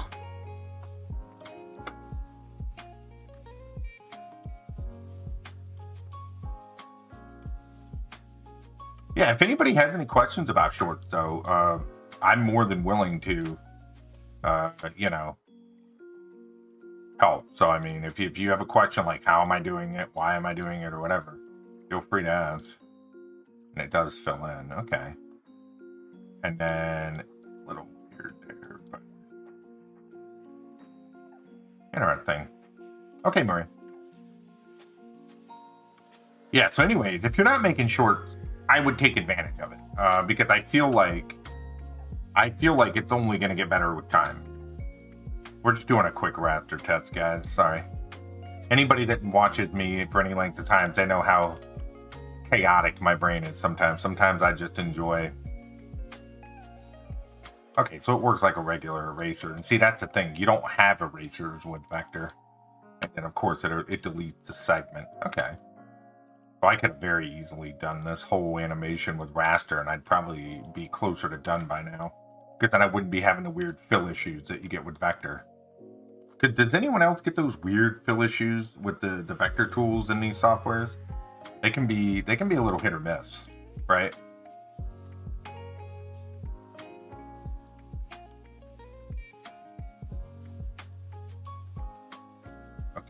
Bang, bang, bang, bang. So this one, we're going to actually...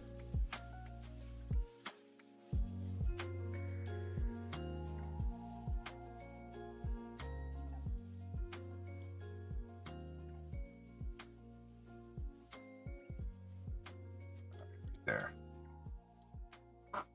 Let's go to here. Okay. Bang, bang. Here, and boom. There is, but they can be a little wild sometimes. So I'll give you an example. You can turn on snap so that it fills, right? But sometimes you'll have an enclosed... Here, I'll give you an example. Look at this fish right here. That's an enclosed shape. There's no gaps anywhere on this. You know what I mean? There's no gaps anywhere here. But it won't fill. And there's, you know, but I can turn the maximum gap up to 10 and it still won't fill. Here, let's get rid of the fins. Let's see if it has something to do with the fin. Negative. All right, let's get rid of you. So it was the tail. All right. So what if we do this? What if... Yeah, I do too. I'm a huge fan of vector, but the more I do it, the more I want to play around with raster. Let's do this then. Maybe it was the tail point that was affecting it. Grouping can do it too. Yep, it can be real squirrely. All right, let's play with this. Okay, so now it filled. But then look at this.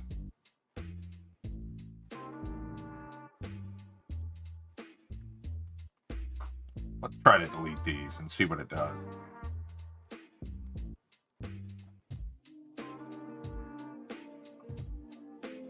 Okay. Grouping and affected. Yeah, grouping can help sometimes. So like, I'll give you an example. If you go like this, right? Let's say you have a shape and it won't fill, or a gap or not a gap, right? Sometimes if you come in and you were to do something like this, all of a sudden, you know, it'll be like, oh, it'll say, okay, I'll fill now. So then you'd have the option of filling. So yeah, it can sometimes help considerably. There is no depth on the actual each within the drawing. No, not that I'm aware of. I mean, there could be. So like, let's see what happens here. Okay, now that one fills, that fills. Great. So then I would just come through with the eraser on segment and just erase all that down, right? And then take this, fill, done. So then,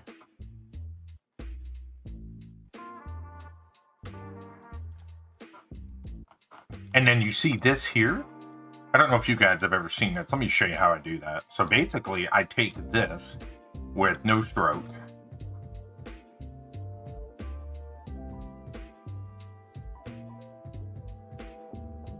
And then you can fill that if you have a stroke here, right? As long as it's not grouped, you can fill that within node. Max gap. Yeah, there's a max gap right here. Max gap. Yeah. And then you can do, you know, selective. You can do areas, lines. You can do, you know, rectangular, freehand, polyline. So like if you wanna do that kind of thing like this, like if you want to fill that area, you can do that kind of thing. Right? You can do rectangular. So like if you see what it's only gonna get what it selects. See that? You can do freehand, which is gonna fill in an area like this. So but what it's gonna do is it's gonna fill in those spaces accordingly. See that? And then you've got polyline, which I showed you. To get better fills. Really? Does it work better for him then? Maybe I should use freehand a bit more, because sometimes I wonder if freehand would make it a little bit easier to do. So like, okay, so let's try that. Let's try a freehand and we'll go.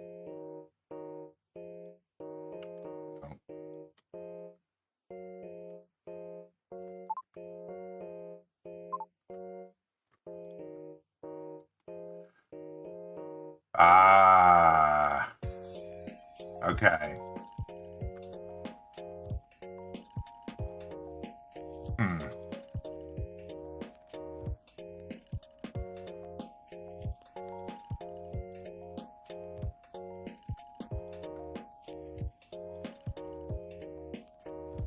Gotcha. Okay, I'm playing around right now, trying to see what I can and can't get away with.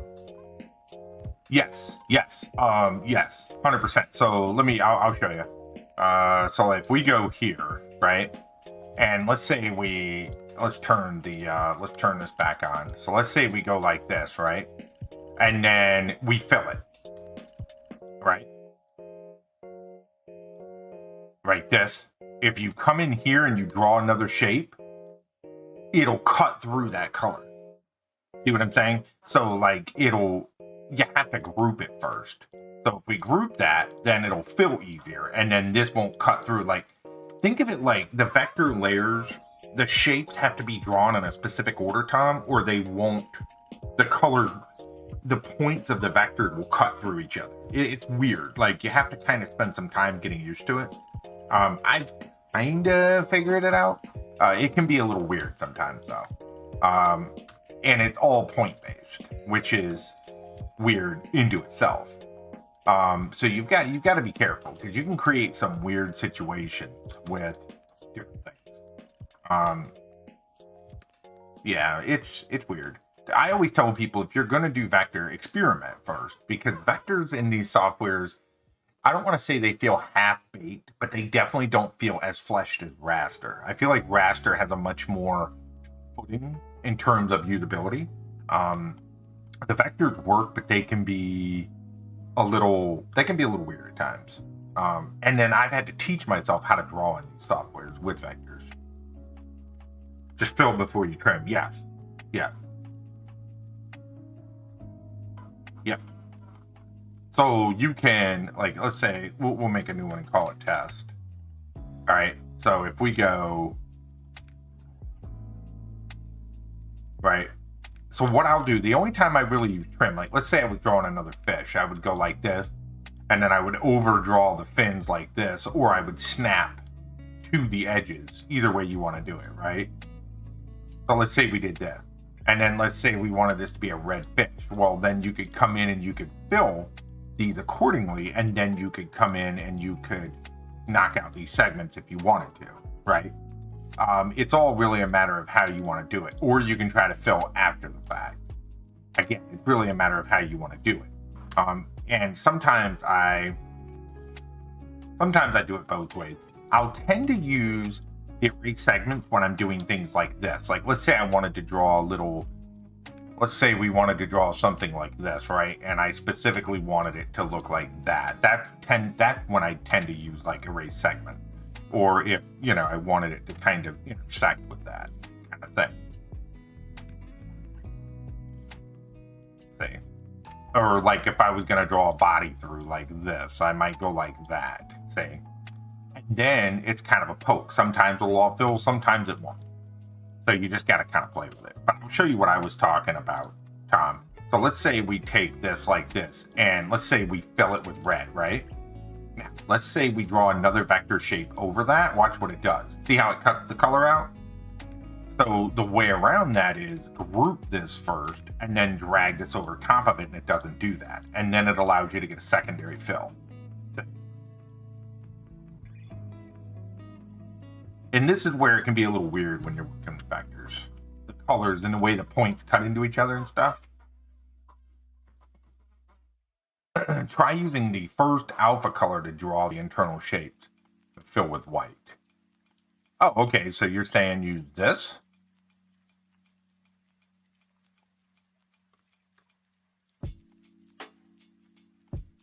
Yes. So yes. That's another great way to do it. And I've shown people this before. So like, let's say you wanted to shade this circle, right? So let's say this circle was red, and then you wanted to shade the circle. So what you're going to do is you're going to come like this, fill it, and then you're going to take that stroke down, and that stroke won't render on output. You see that? That's a good way to do that. And then of course you can mess with this point. So you can mess with the shading and everything to kind of get it where you want it. See? And then what happens is you got to be careful though. You see, I mess with that line too much. So now it's trying to render that. So what I tend to do is like, if I want it to be shaded, I draw it, I fill it, and then I give it 0 stroke and then render that out. And there you go.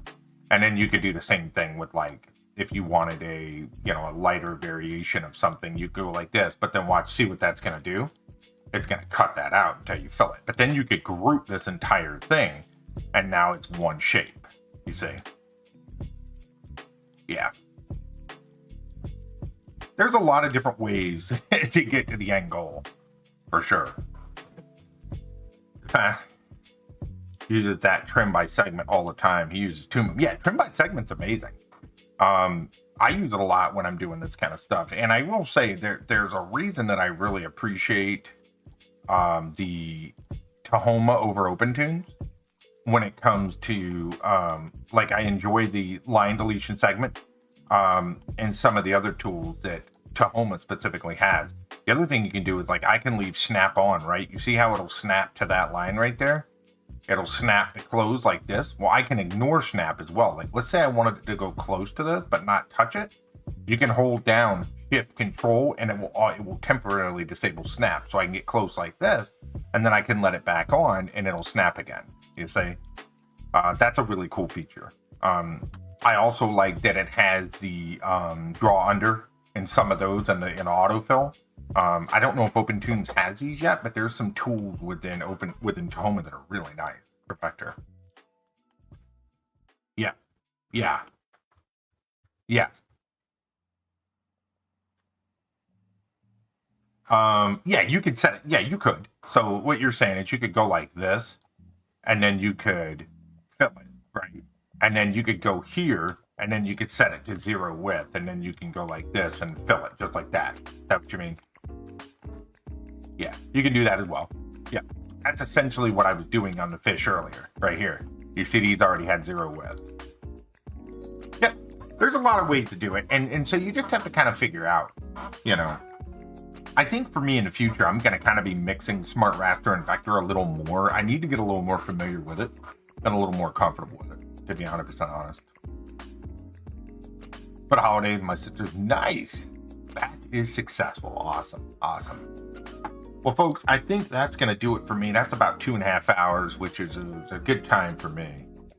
Oh, here, the alpha see-through? I don't ever use this one. What do you do with that one? Make 0 stroke. Try using the first alpha color to draw the internal shapes, which you fill with white. Style 0 is set to full transparent. It can't be changed ever. Huh.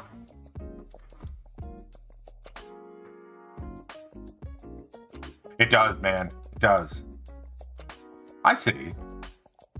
So you can still fill them and stuff. I'll play with that. All right, so yeah, I'm gonna get off here, do some family stuff. But thank you guys for coming out today. I really appreciate it. Thank you for all the comments, questions. Thank you for keeping me busy. I appreciate it. I'm gonna work on the Maria. I'm gonna work on the motion path thing a little more. See if I can figure out a better way to make that work for something like that. It's a better use case. But I may do this later tonight, get this finished up and throw it on YouTube. We'll see. But yeah, thank you guys. And I'll be live again soon, later this week, more than likely. What is today? Saturday? Maybe tomorrow, maybe later this week. I don't know yet. But we'll get something going. But yeah, thank you guys. Have a great day. Thank you. Use to draw your lines as separator. Oh, okay, Jim. I'll experiment with it. Because I'm gonna close this out and I'm gonna play with this later. But yeah, thank you guys. Have a great day. Take care of yourself. Take care of one another. And I will see you all again very, very soon. Thanks for spending your time here. Really do appreciate it. Have a great day. And until next time,